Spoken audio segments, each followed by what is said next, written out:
Je m'appelle Camille, j'ai 33 ans et jusqu'à récemment, je croyais que mon plus grand problème était un mari qui me tenait pour acquise. Cette illusion s'est brisée le soir où il a fait glisser les papiers du divorce sur la table d'un restaurant français exclusif, m'a regardé droit dans les yeux et m'a dit de les signer parce que j'étais une pigiste sans valeur qui n'avait pas sa place dans son monde. Il a souri pendant que sa mère me traitait de parasite ignorant. Complètement qu'un juge lirait bientôt ma véritable valeur nette à haute voix devant une salle d'audience stupéfaite. Avant de vous expliquer exactement comment cela s'est produit, dites-moi d'où vous regardez dans les commentaires ci-dessous. Aimez et abonnez-vous. Si vous avez déjà été jeté sur le trottoir par la personne en qui vous aviez le plus confiance, vous voudrez certainement voir l'expression de son visage lorsque la vérité a éclaté. Le cauchemar s'est déroulé dans un restaurant de Neuilly-sur-Seine où il fallait des mois pour obtenir une réservation. C'était censé être notre dîner pour notre 7e anniversaire. Je m'étais habillée avec soin, espérant que la soirée serait une chance pour Julien et moi de nous retrouver. Julien a 35 ans et travaille comme directeur financier de niveau intermédiaire. Récemment, il était devenu obsédé par le statut, cherchant constamment l'approbation de ses riches collègues. Cette obsession a lentement rongé notre mariage, remplaçant l'affection par des plaintes sur mon manque d'ambition professionnelle. Quand je suis arrivée, l'hôtesse m'a conduite dans une salle à manger privée. Je m'attendais à une table romantique pour deux. Au lieu de cela, j'ai ouvert les lourdes portes pour trouver un peloton d'exécution qui m'attendait. Julien était assis en bout de table faisant tourner un verre de vin rouge. Il n'a même pas levé les yeux. Assise à sa droite se trouvait sa mère Béatrice. À 62 ans, Béatrice traitait la condescendance comme un sport olympique. Elle portait un bracelet en diamant que Julien avait acheté avec ma prime. À côté d'elle était assise la sœur cadette de Julien, Sophie. Sophie avait 31 ans, l'enfant prodige qui passait ses journées à se dire influenceuse de style de vie, tandis que son mari Karim travaillait 70 heures par semaine pour financer ses virées shopping. Je suis restée figée dans l'embrasure de la porte, fixant l'épaisse pile de documents juridiques posés à côté de l'assiette de Julien. Mon cœur battait la chamade contre mes côtes, mais je me suis forcée à garder une respiration régulière. Je me suis dirigée vers la seule chaise vide de la table, et je me suis assise. Honnêtement, Camille, il était temps que nous fassions cela, annonça Béatrice en me regardant avec un dégoût non dissimulé. Tu l'as tiré vers le bas. Julien est maintenant directeur financier. Il a besoin d'une femme qui peut naviguer dans les galas de charité, pas de quelqu'un qui reste en pyjama à coder des feuillets de calcul insignifiantes toute la journée. C'est vrai, intervint Sophie en vérifiant son reflet sur l'écran de son téléphone. Tu n'essaies même pas de t'intégrer à notre cercle. Julien a besoin de quelqu'un à son niveau, quelqu'un qui contribue réellement à l'image de la famille au lieu de le mettre dans l'embarras. Pendant 7 ans, j'ai joué le rôle de l'épouse de soutien. Quand Julien a voulu vivre dans un quartier prestigieux, j'ai vidé mes économies prénuptiales pour verser l'acompte sur notre maison. Il a insisté pour que l'hypothèque soit uniquement à son nom à des fins fiscales, et je lui ai fait confiance. Quand Béatrice avait besoin d'aide pour organiser ses déjeuners au cercle privé, j'ai construit les bases de données et géré la logistique gratuitement. Et pendant ces pics sur mes origines modestes, j'étais une analyste de données indépendante. Pour eux, cela signifiait que j'étais au chômage et que je vivais au crochet de leur fils. J'ai regardé Julien. Tu as amené ta mère et ta sœur à notre dîner d'anniversaire pour me remettre l'étau. Papier du divorce, ai-je demandé, gardant ma voix dénuée d'émotion. J'ai amené ma famille. Julien corrigea son ton devenant glacial parce qu'elles m'ont soutenu à travers la misère absolue de ce mariage. Elle voit dans ce que je vois. Tu n'apportes rien à la table, Camille. Tu n'as aucune ambition. Tu n'as aucune volonté. Je porte tout le poids financier de ce foyer et j'en ai marre de traîner un poids mort. Avant que je puisse souligner que mon travail d'indépendante payait les impôts fonciers et couvrait le leasing de sa voiture, les portes se sont à nouveau ouvertes. Une jeune femme est entrée. Elle avait 26 ans, portait une robe verte moulante qui mettait en évidence le gonflement indubitable de son ventre. C'était Chloé. C'était la nouvelle stagiaire de Julien au cabinet, celle qu'il prétendait n'être qu'une protégée ayant besoin de conseils. Julien s'est levé instantanément. Il a tiré la chaise à côté de lui et l'a guidée vers le siège avec une tendresse que je n'avais pas vue depuis un demi-décennie. Chloé m'a regardé de l'autre côté de la table, un sourire doucereux et mielleux plaqué sur son visage. « Je suis désolée, Camille », a dit Chloé sans paraître désolée du tout. « Nous ne voulions pas te faire de mal, but Julien et moi avons une vraie connexion, et nous devons penser au bébé. Maintenant. » Béatrice a tendu la main sur la table et a tapoté affectueusement la main de Chloé. Nous sommes tellement ravis. Béatrice rayonnait ses yeux pétillants de joie malveillante, un véritable héritier, quelqu'un pour enfin perpétuer dignement l'héritage familial. Je les ai regardés tous les 4 assis là. L'audace de l'embuscade était à couper le souffle. Ils n'avaient pas seulement prévu de divorcer. Ils avaient prévu de m'humilier, de me briser complètement pour que je signe ces papiers et que je parte sans rien. Julien comptait sur le fait que je détestais les conflits. Il s'attendait à des larmes. Il s'attendait à ce que je le supplie. Il s'attendait à ce que je fuis le restaurant dans un état de désespoir hystérique. Au lieu de cela, j'ai attrapé mon verre d'eau, j'ai bu une lente gorgée et je l'ai reposé précisément sur le sous-verre. Je vois maintenant, ai-je simplement dit. Julien a froncé les sourcils, clairement déstabilisé par mon manque d'hystérie. C'est tout, tu dis juste « je vois maintenant ». Qu'y a-t-il d'autre à dire, Julien, ai-je demandé en me penchant en arrière dans ma chaise. Tu as rendu ta position parfaitement claire pour tout le monde assis ici. Tu veux divorcer. Tu as amené ta maîtresse enceinte à notre dîner d'anniversaire. Tu as amené ta mère et ta sœur pour te servir de public. N'essaie pas de te faire passer pour la victime, a lancé Sophie de l'autre côté de la table. Elle a ajusté son haut de créateur et a croisé les bras d'un air défensif. Tu as de la chance qu'il ait toléré ton manque d'ambition aussi longtemps. Julien a fait signe au serveur d'un claquement de doigts sec. Le jeune serveur qui avait fait de son mieux pour se fondre dans le décor du restaurant s'est dépêché d'arriver tenant un porte-addition en cuir noir. Julien n'a même pas regardé le total. Il a fait glisser le dossier directement sur la nappe en lin jusqu'à ce qu'il heurte le bord de mon assiette. « Puisque je vais bientôt subvenir aux besoins d'une vraie famille, dit Julien la voix dégoulinante de méchanceté, tu peux payer l'addition. Considérez cela comme votre dernière contribution financière à ce mariage. » J'ai regardé le dossier en cuir. Puis j'ai regardé Julien. La certitude absolue dans ses yeux qu'il avait gagné était la seule motivation dont j'avais besoin. J'ai ouvert le dossier. Le total au bas de l'addition indiquait 2145,80 €. Ils avaient commandé du champagne millésimé, du caviar, des steaks de wagyu importés et des desserts coûteux que Julien avait précommandés pour célébrer sa liberté. La pure gourmandise de la chose était presque impressionnante. Il croyait sincèrement que mes revenus d'indépendante seraient entièrement anéantis par ce seul repas. Il s'attendait à ce que je le mette sur une carte de crédit qu'il utiliserait plus tard pour prouver mon irresponsabilité financière au tribunal. Je n'ai pas scié. J'ai sorti de mon sac à main une élégante carte d'entreprise en métal noir que Julien n'avait jamais vue auparavant. Je l'ai posée tranquillement sur l'addition du restaurant. J'ai lentement refermé le dossier et l'ai rendu au serveur terrifié. « Gardez la monnaie », ai-je dit au jeune serveur en ajoutant une ligne de pourboire généreuse avant qu'il ne puisse s'enfuir. Julien plissa brusquement les yeux en apercevant la lourde carte en métal. « Attends, qu'est-ce que c'était ? As-tu ouvert une nouvelle ligne de crédit dans mon dos ? Je m'occupe juste de la contribution finale comme tu l'as demandé. » Ai-je répondu en me levant et en lissant la jupe de ma robe. J'ai pris les papiers du divorce et les ai glissés proprement dans ma mallette.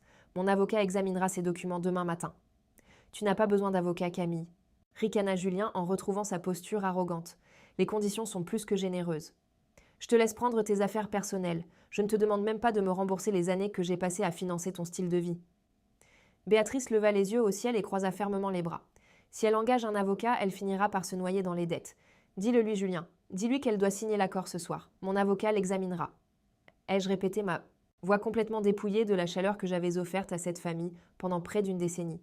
Je me suis tournée pour regarder Chloé. Elle traçait actuellement le bord de son verre d'eau, l'air exceptionnellement satisfaite d'elle-même. « Félicitations pour la grossesse, Chloé. J'espère sincèrement qu'il te traitera mieux qu'il n'a traité ses vœux. » Je n'ai pas attendu de réponse. J'ai tourné les talons et je suis sortie de la salle à manger privée. Les lourdes portes se sont fermées fermement derrière moi, coupant un hoquet d'indignation de Béatrice. L'air à l'extérieur du restaurant était lourd de la menace d'un orage d'été imminent. Le tonnerre grondait au loin alors que je me dirigeais vers le parking. Une fois les portes de ma voiture verrouillées et que j'étais enfermée dans le sanctuaire silencieux de mon véhicule, je n'ai pas craqué, je n'ai pas versé une seule larme. La réaction qu'ils avaient si désespérément voulu voir n'était tout simplement pas là. Au lieu de cela, une concentration glaciale s'est installée en moi. J'ai sorti mon téléphone de mon sac à main et j'ai ouvert mon application bancaire. C'était un réflexe chaque fois que Julien faisait un coup bas concernant nos finances. Nous maintenions un compte courant et un compte d'épargne joint où nous mettions en commun nos ressources pour les dépenses du ménage et les urgences. Je déposais méticuleusement ma part des factures sur ce compte le premier de chaque mois. J'ai tapoté l'écran et le scan biométrique a déverrouillé le tableau de bord financier. Le solde de notre compte d'épargne joint qui hier contenait 84 500 € affichait maintenant 1 245 €. Mon souffle s'est coupé dans ma gorge. J'ai rapidement ouvert l'onglet de l'historique des transactions. Plus tôt dans l'après-midi, à exactement 14h15, il y avait eu un seul virement. Massif. 83 255 € avaient été transférés sur un compte privé enregistré uniquement au nom de Julien. Il l'avait complètement vidé.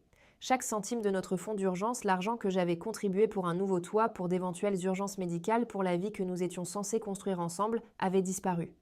Il l'a liquidé quelques heures avant de me remettre les papiers du divorce, s'assurant que je n'aurais absolument rien sur quoi me rabattre quand il me mettrait à la porte de notre maison.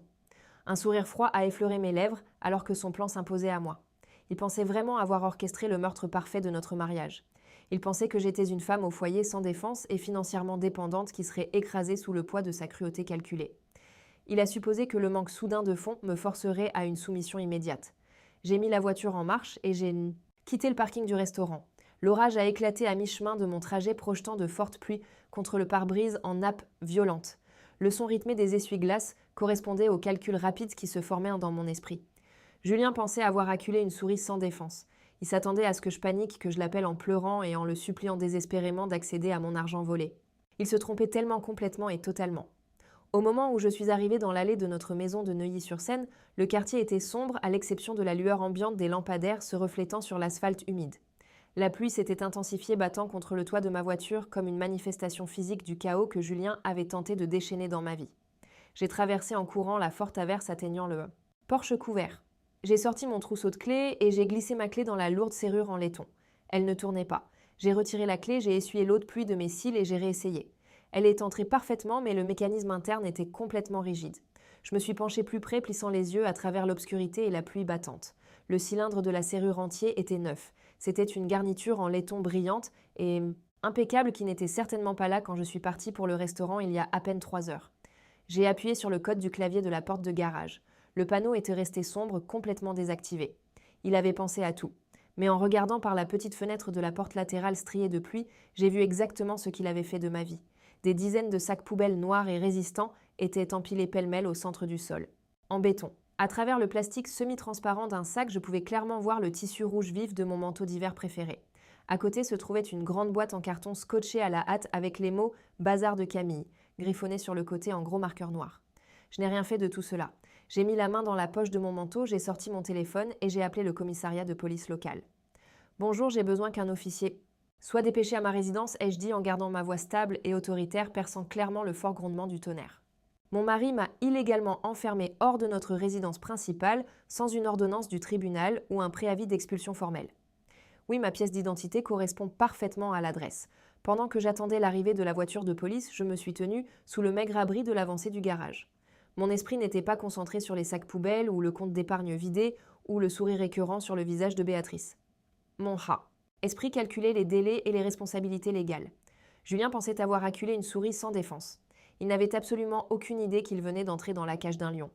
La voiture de police est arrivée 25 minutes plus tard, ses phares coins brillants perçant la forte pluie. 2 officiers sont sortis du véhicule, leurs expressions gardées mais très professionnelles. J'ai expliqué la situation calmement et de manière concise en présentant mon permis de conduire qui prouvait clairement que c'était ma résidence légale. Je n'ai pas mentionné la maîtresse enceinte ou l'embuscade du restaurant ou les 84 000 € volés. J'ai simplement énoncé les faits indéniables. Je suis allée dîner, je suis rentrée chez moi et j'ai trouvé les serrures changées sans aucun avertissement légal préalable ni documentation.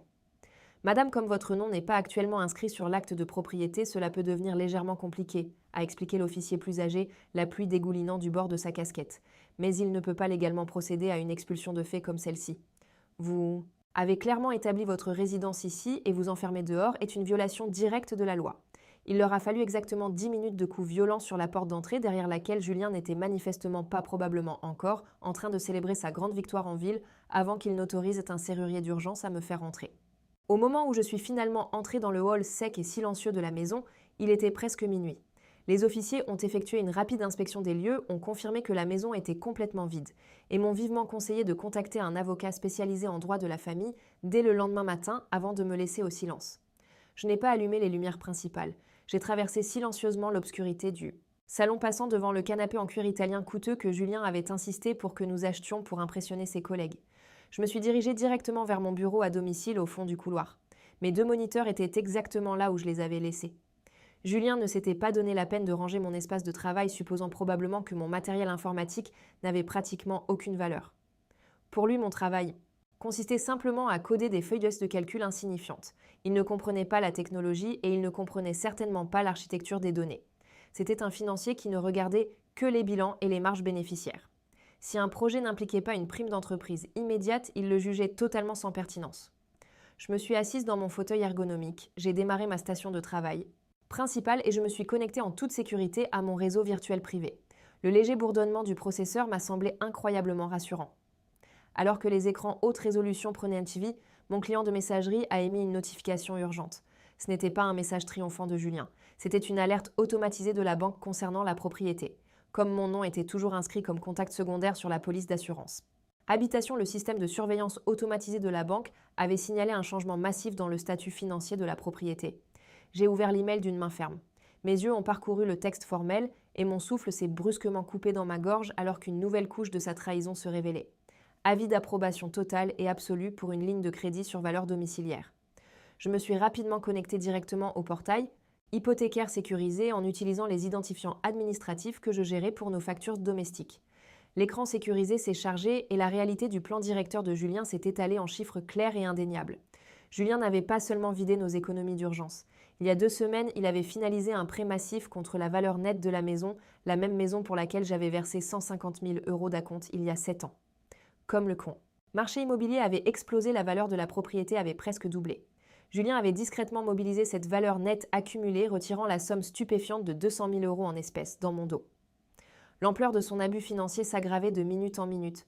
J'ai attrapé mon bloc-notes et j'ai commencé à documenter chaque chiffre frauduleux, me préparant à la guerre absolument dévastatrice à venir, et m'assurant absolument positivement qu'il perdrait tout ce soir. Je me suis penchée plus près de l'écran, mes doigts volant sur le clavier, alors que je plongeais plus profondément dans l'historique des transactions. Je devais retracer exactement où ces 200 000 € de capital volé avaient été distribués. L'arrogance absolue de l'homme a laissé une piste papier douloureusement claire, suppliant pratiquement un expert comptable judiciaire de la déchiqueter. J'ai ouvert les journaux de transfert et j'ai commencé à faire correspondre les numéros de routage aux comptes bénéficiaires correspondants. Le premier transfert majeur était de 45 000 €. Il avait été viré directement sur un compte courant appartenant à sa sœur Sophie. La ligne de mémo jointe au transfert indiquait audacieusement « consolidation de dettes et dons ». J'ai regardé l'écran, un rire dur m'échappant des lèvres. Julien avait pris l'argent directement de ma maison pour payer la dette de carte de crédit stupéfiante de sa sœur. La même sœur qui venait de s'asseoir à la table du restaurant me disant que je ne contribuais absolument en rien à la famille. Elle finançait son faux style de vie d'influenceuse de luxe en utilisant les murs qui me protégeaient, littéralement. Le deuxième transfert a fait geler mon sang entièrement.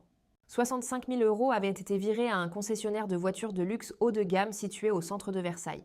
Une rapide vérification croisée avec l'inventaire récent du concessionnaire a confirmé exactement ce que je soupçonnais déjà. Chloé n'avait pas acheté ce Range Rover blanc flambant neuf qu'elle exhibait agressivement sur ses réseaux sociaux toute la semaine. Julien l'avait acheté pour elle. Il avait utilisé mon acompte pour financer le confort de sa maîtresse enceinte, s'assurant qu'elle pourrait se promener en luxe pendant qu'il complotait pour me laisser sans abri sous la pluie. Les 90 000 € restants se trouvaient sur le même compte privé où il avait transféré nos économies d'urgence communes. La stratégie entière était écœurante de clarté. Il drainait délibérément et systématiquement le patrimoine conjugal en contractant des dettes massives uniquement en son nom et en donnant l'argent à sa famille et à sa maîtresse. Il se préparait à se présenter au tribunal des affaires familiales en prétendant être complètement fauché. Il avait l'intention de se présenter comme un homme financièrement ruiné, noyé sous les dettes. Comme la communauté de biens réduite aux acquets est la règle, il allait exiger que je prenne en charge 50% de la dette conjugale. Il voulait en fait que je paie pour les sacs à main de créateur de sa sœur et le SUV de luxe de sa maîtresse. Je me suis adossée à mon fauteuil ergonomique, la lueur bleue crue des moniteurs projetant de longues ombres sur les murs de mon bureau. L'ampleur de son abus financier était stupéfiante à voir. Ce n'était pas seulement une trahison de nos vœux de mariage, c'était une destruction systématique et hautement coordonnée de mon avenir financier, entièrement soutenu et célébré par Béatrice et Sophie. Elles se l'avaient encouragé pendant qu'il me volait à l'aveuglette. Je n'ai ressenti aucune envie de pleurer.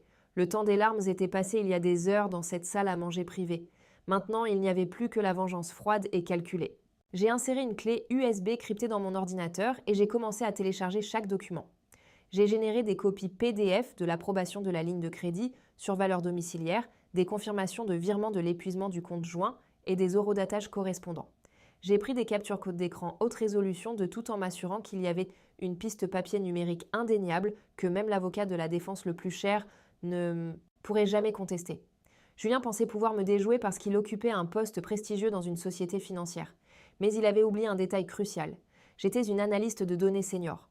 Ma carrière entière était bâtie sur la recherche d'anomalies, le suivi des divergences et la découverte de vérités cachées dans d'énormes ensembles de données. Suivre ces transferts d'argent bâclés et arrogants, c'était comme tirer sur des poissons. Dans un tonneau. Une fois les fichiers cryptés et sauvegardés en toute sécurité sur un serveur cloud secondaire, j'ai retiré la clé USB en toute sécurité et l'ai glissée dans ma poche intérieure. Je me suis levée et j'ai regardé autour du bureau à domicile. Cette pièce avait été mon sanctuaire pendant 5 ans. C'est là que j'avais passé d'innombrables nuits blanches à construire un avenir que je pensais que nous partagerions. Maintenant, ce n'était plus qu'une scène de crime. Les policiers m'avaient dit que j'avais tout à fait le droit de rester dans la maison. Julien ne pouvait pas me forcer à partir sans un préavis d'expulsion formel, mais rester ici dormir dans la chambre d'amis en attendant qu'il revienne et parade sa victoire devant moi jouait directement dans son jeu. Il voulait que je me sente piégée. Il voulait une confrontation désordonnée et émotionnelle. Je refusais de lui donner cette satisfaction. Je devais disparaître complètement, coupant son approvisionnement en drame et en contrôle. Je me suis dirigée vers le placard de rangement et j'ai sorti 2 caisses de protection robustes conçues pour transporter des appareils électroniques sensibles. Je me fichais des vêtements qu'il avait jetés dans les sacs poubelles dans le garage humide. Ce n'était moins que du tissu et des fils.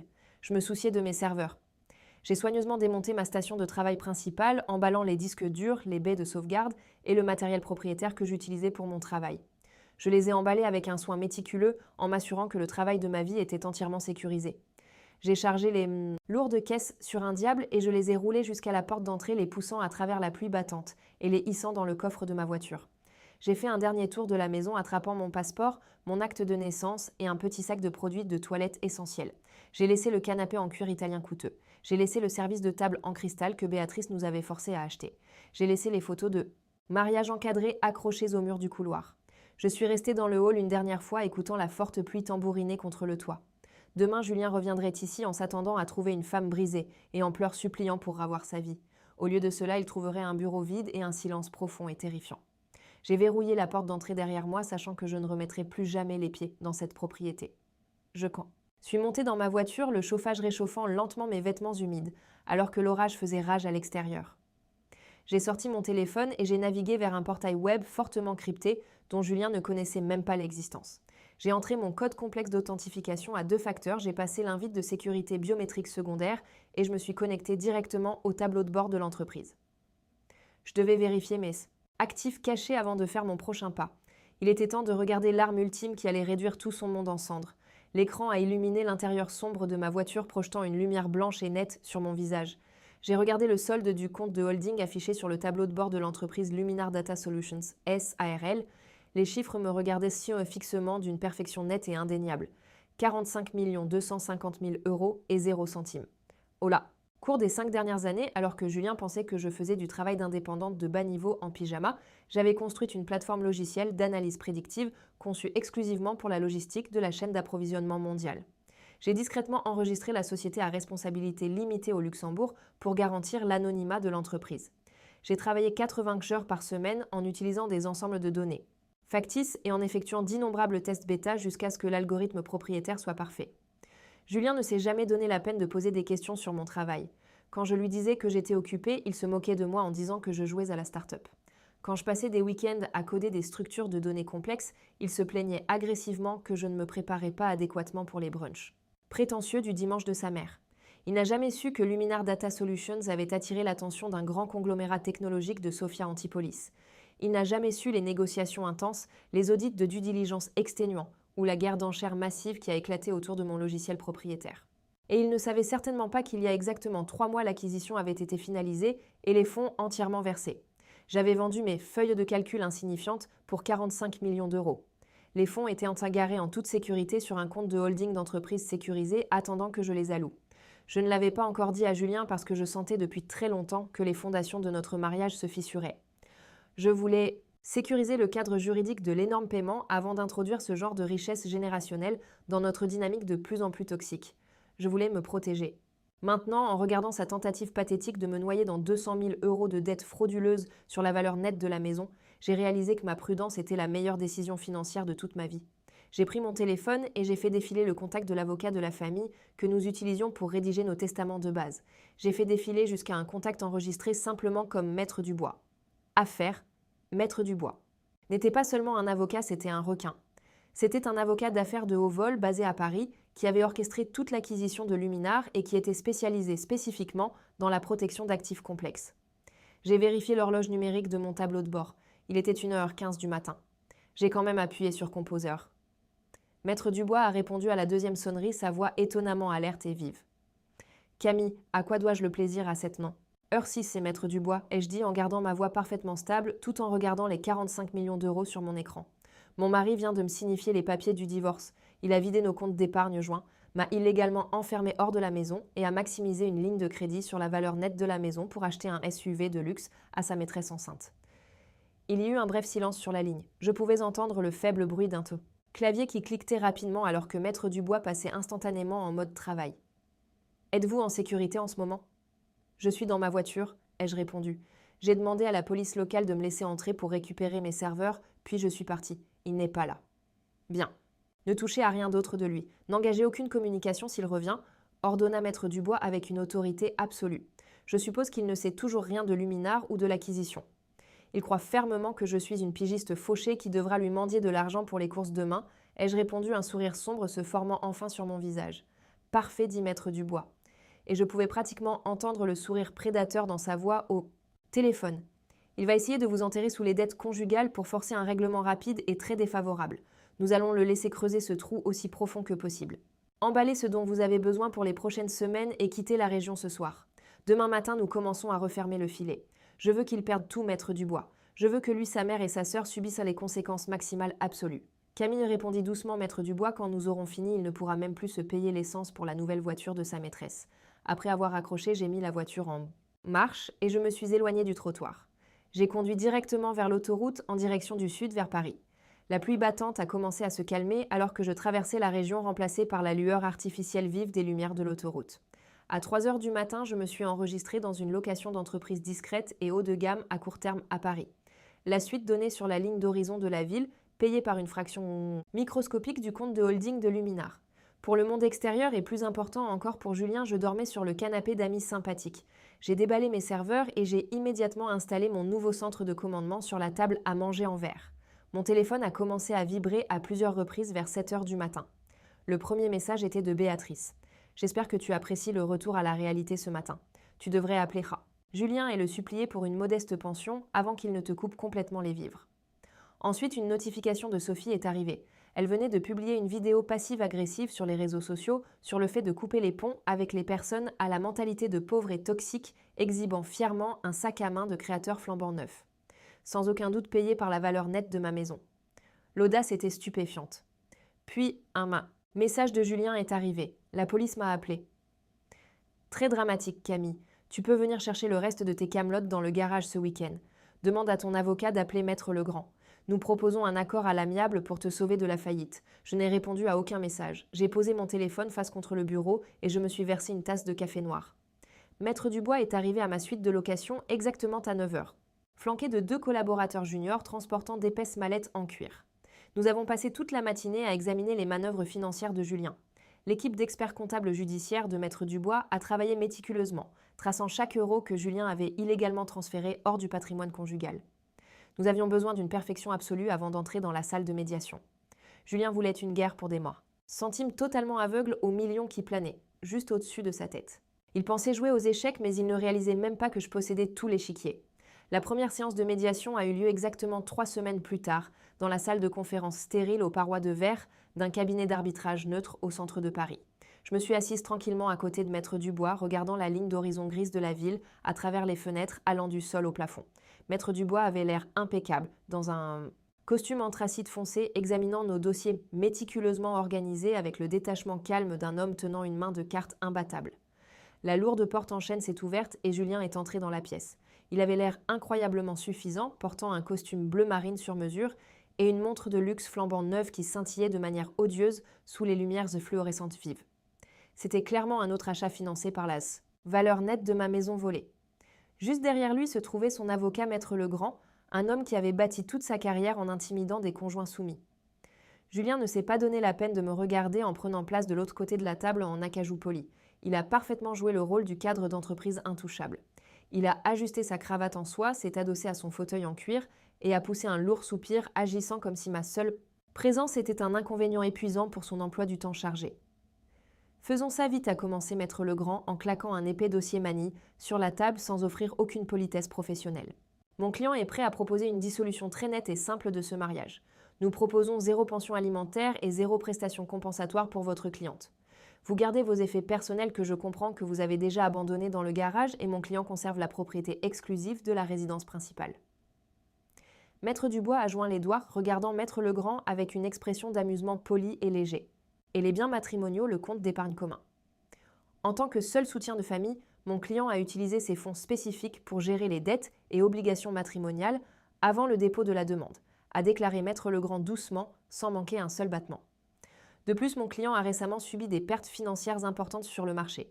Il porte actuellement une ligne de crédit sur valeur domiciliaire de 200 000 € qui a été entièrement utilisée pour soutenir le ménage pendant les longues périodes de sous-emploi de votre cliente. J'ai senti ma tension artérielle monter en flèche instantanément, mais j'ai gardé mon expression faciale complètement vide. Il essayait en fait de présenter l'argent qu'il a volé pour sa maîtresse et sa sœur comme un lourd fardeau qu'il a courageusement assumé parce que je ne gagnais pas assez d'argent. C'était une masterclass de manipulation financière. Compte tenu de ses dettes massives, a poursuivi Maître Legrand en insistant sur son avantage perçu. Nous pensons qu'il est plus que généreux que nous demandions seulement à votre cliente d'assumer 50% de la responsabilité de la ligne de crédit, sur valeur domiciliaire. Nous proposons un accord à l'amiable. Signez les papiers aujourd'hui. Renoncez à toute réclamation sur la maison. Acceptez votre moitié de la dette. Et mon client ne vous poursuivra pas pour une pension alimentaire. Pour couvrir ses récentes pertes sur le marché. Un vrai gentleman, murmura Maître Dubois, sa voix dégoulinant d'un lourd sarcasme que Maître Legrand ne comprit absolument pas. Julien me regarda enfin directement, se penchant en avant avec un sourire profondément condescendant. Accepte l'accord, Camille. Tu n'as absolument aucun argent pour te battre devant les tribunaux. Tu peux à peine subvenir à tes besoins en ce moment. Je prends un coup massif sur la dette de la maison parce que je veux une rupture nette de moi et Chloé. Ne rends pas les choses difficiles. Tu sais que tu ne peux pas te permettre une longue bataille juridique. Je l'ai regardé, regardant vraiment l'homme avec qui j'avais passé près d'une décennie de ma vie. Le manque total de conscience était stupéfiant à voir. Vous voulez que je renonce à la maison pour laquelle j'ai versé tout l'acompte, ai-je dit doucement en jouant mon rôle assigné de l'épouse vaincue. Et vous voulez que je prenne 100 000 € de dette tout en renonçant à tous mes droits, à toute pension, même si nous sommes mariés depuis 7 ans. Tu n'as pas contribué financièrement à ce mariage depuis des années. Camille a lancé Julien sa façade calme, se fissurant légèrement pour révéler sa rage sous-jacente. Je ne vais pas te laisser me saigner à blanc maintenant que j'essaie de fonder une vraie famille. Je dois protéger mes biens. Maître Dubois a posé une main rassurante sur la mienne, me faisant taire avant que je puisse répondre. Il a tourné son attention vers Maître Legrand. Avant de discuter de la renonciation à toute réclamation ou de l'absorption de toute responsabilité, nous devons aborder la chronologie exacte du patrimoine matrimonial. Votre client a demandé une dissolution standard, mais compte tenu des récentes manœuvres financières, la chronologie légale de la séparation est absolument critique. Maître Legrand a souri, un éclat prédateur brillant dans ses yeux. C'était exactement le sujet qu'il voulait que nous abordions. Ah oui, la date de la séparation. Mon client est absolument intransigeant sur ce point spécifique pour protéger sa récente restructuration organisationnelle au sein de son entreprise. Julien voulait établir une ligne de démarcation nette. Je savais exactement pourquoi. Il avait récemment reçu une prime d'entreprise substantielle et il voulait manifestement s'assurer que la nouvelle voiture de luxe de Chloé et l'argent qu'il avait offert à sa sœur étaient légalement protégés de la procédure de divorce. Dans notre juridiction, les biens et les dettes acquis après la date officielle de la séparation sont considérés comme des biens propres. Julien croyait exécuter une manœuvre tactique brillante. Mon client a annoncé Maître Legrand avec emphase en ajustant sa posture pour paraître autoritaire, demande que la date formelle de la séparation soit légalement établie et antidatée à exactement 6 mois avant la date du dépôt de la demande. Maître Dubois fit une pause, ajustant lentement ses lunettes. Il regarda Maître Legrand puis Julien, exécutant une magistrale démonstration d'hésitation professionnelle. 6 mois avant le dépôt. C'est une période rétroactive inhabituellement longue. Ma cliente renoncerait à toute réclamation sur les revenus, les primes d'entreprise ou les actifs que votre client a acquis au cours du dernier semestre. Ce sont nos conditions non négociables, a déclaré Julien avec force, croisant les bras sur sa poitrine. Il avait l'air intensément satisfait de lui-même. Il pensait qu'il me coupait brillamment de sa prime et isolait l'argent qu'il avait canalisé vers sa maîtresse enceinte. Notre mariage était fonctionnellement terminé il y a 6 mois. Camille, tu le sais et je le sais. Antidater la séparation. Renoncez à vos réclamations, acceptez la répartition de la dette et je ne vous poursuivrai pas pour une pension alimentaire. C'est la seule façon pour vous de sortir de cette pièce sans me devoir tout ce que vous gagnerez jamais. J'ai baissé les yeux sur mes genoux, forçant mes épaules à s'affaisser. J'ai agi exactement comme une femme vaincue et épuisée qui n'avait plus d'option. La performance était cruciale. J'avais besoin qu'il ressente un sentiment de victoire écrasant.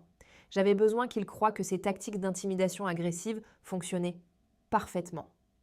6 mois, ai-je murmuré en faisant en sorte que ma voix paraisse entièrement creuse et brisée. J'ai gardé mon regard fermement fixé sur le bois poli de la table de conférence. Maître Dubois m'a regardé. Il a joué son rôle avec la précision d'un acteur de théâtre chevronné. Camille, si nous signons une stipulation formelle acceptant de antidater la date de la séparation d'exactement 6 mois, tout ce que vous avez gagné, acquis ou vendu après cette date spécifique devient entièrement votre propre bien séparé.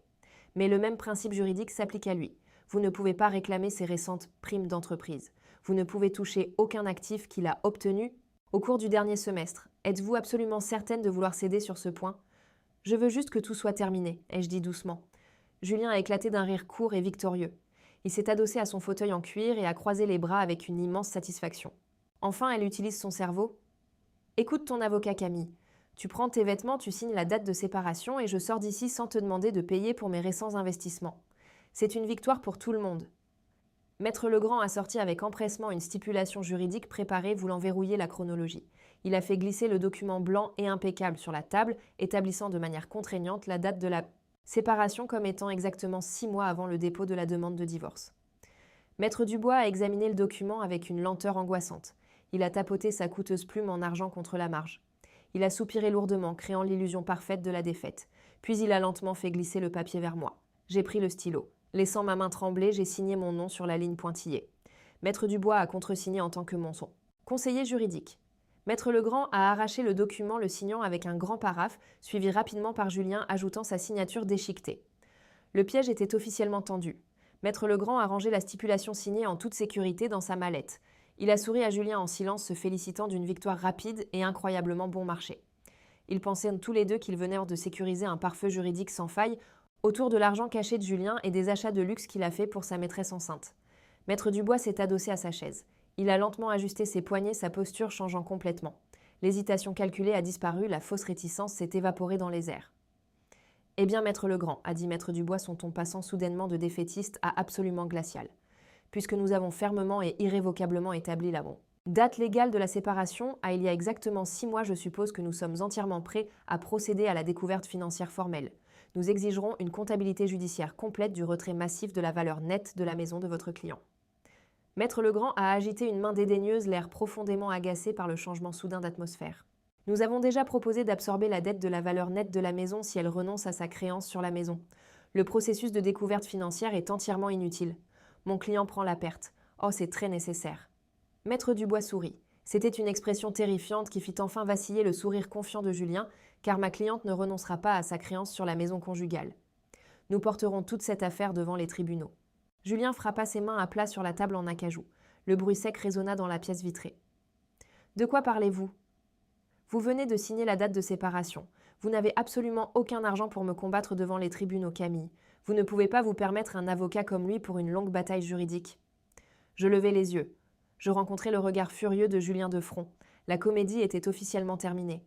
Ma posture se redressa, l'illusion soigneusement conçue de la défaite s'évaporant instantanément. Je le regardai droit dans les yeux, gardant ma voix incroyablement stable et froide. « Je vous verrai au tribunal, Julien. Assurez-vous que votre mère et votre sœur soient au premier rang. » Maître Legrand grimaça et pointa un doigt sur Maître Dubois. « Vous jouez un jeu dangereux. Si vous faites pas traîner les choses, mon client exigera 50% de chaque euro que votre cliente possède. Nous l'enterrerons sous les frais de justice. » Maître Dubois se leva calmement. Le conseil adverse a entièrement raison de dire que les biens acquis pendant le mariage sont soumis à une répartition équitable. Cependant, le conseil adverse semble avoir oublié une stipulation très spécifique qu'il a lui-même rédigée, celle qu'il a insisté pour que ma cliente signe il y a 2 minutes. Maître Legrand se figea complètement, l'excitation suffisante s'étant envolée de son visage alors que Maître Dubois sortait un seul document fin de son propre dossier. Ma cliente a créé une société à responsabilité limitée appelée Luminar Data Solutions au cours des 5 dernières années, a annoncé Maître Dubois, sa voix résonnant clairement dans la salle tendue. Comme vous le savez tous les deux, les entreprises créées pendant le mariage ont une valeur matrimoniale. Cependant, l'acquisition de Luminar Data Solutions par un conglomérat de Sophia Antipolis a été finalisée il y a exactement 3 mois. Julien nous a regardés. Aveuglément, il ne comprenait toujours pas l'ampleur de ce que disait Maître Dubois. Il croyait toujours que je ne faisais que coder de simples feuilles de calcul pour des clients mineurs. Quelle acquisition ? De quoi parlez-vous ? Les fonds de rachat ont été entièrement versés il y a exactement 3 mois, a répété Maître Dubois se penchant en avant et fixant les yeux de Julien, 3 mois après la date de séparation légalement établie et convenue d'un commun accord. Par conséquent, a conclu doucement Maître Dubois en vertu des lois de cet État, l'intégralité du produit de cette acquisition d'entreprise appartient uniquement à ma cliente en tant que son bien propre. Le demandeur a explicitement, légalement et volontairement renoncé à son droit à tout actif acquis pendant cette période exacte. Il a fait cela dans sa propre tentative arrogante de cacher ses récentes primes d'entreprise et l'argent qu'il a versé à sa maîtresse. J'ai observé attentivement le visage de Julien. J'ai observé le moment exact où son cerveau a tenté de traiter l'information. Il a ouvert la bouche pour parler, mais aucun son n'est sorti. Son visage est devenu pâle. Quel produit a exigé Maître Legrand, la panique pure s'installant ? Combien d'argent ? Qu'a-t-elle vendu? Maître Dubois a pris sa mallette. Elle a vendu sa société de logiciels pour 45 millions d'euros. Et grâce à votre brillante stratégie juridique, aujourd'hui, votre client n'a absolument aucune créance sur un seul centime de tout cela. Le silence dans la salle de conférence s'est brisé lorsque Julien s'est jeté sur la table en acajou poli. Il a renversé son verre d'eau en voyant une flaque de glace et de liquide se répandre sur les documents juridiques impeccables qu'il venait de signer. Son visage s'est tordu en un masque de rage pure et sans mélange. « Tu m'as piégé », a-t-il crié, sa voix se brisant de panique. « Menteuse manipulatrice, tu savais pour cet argent et tu m'as trompée. » Maître Dubois n'a même pas bronché. Il s'est calmement interposé devant moi, protégeant mon corps de l'avancée agressive de Julien.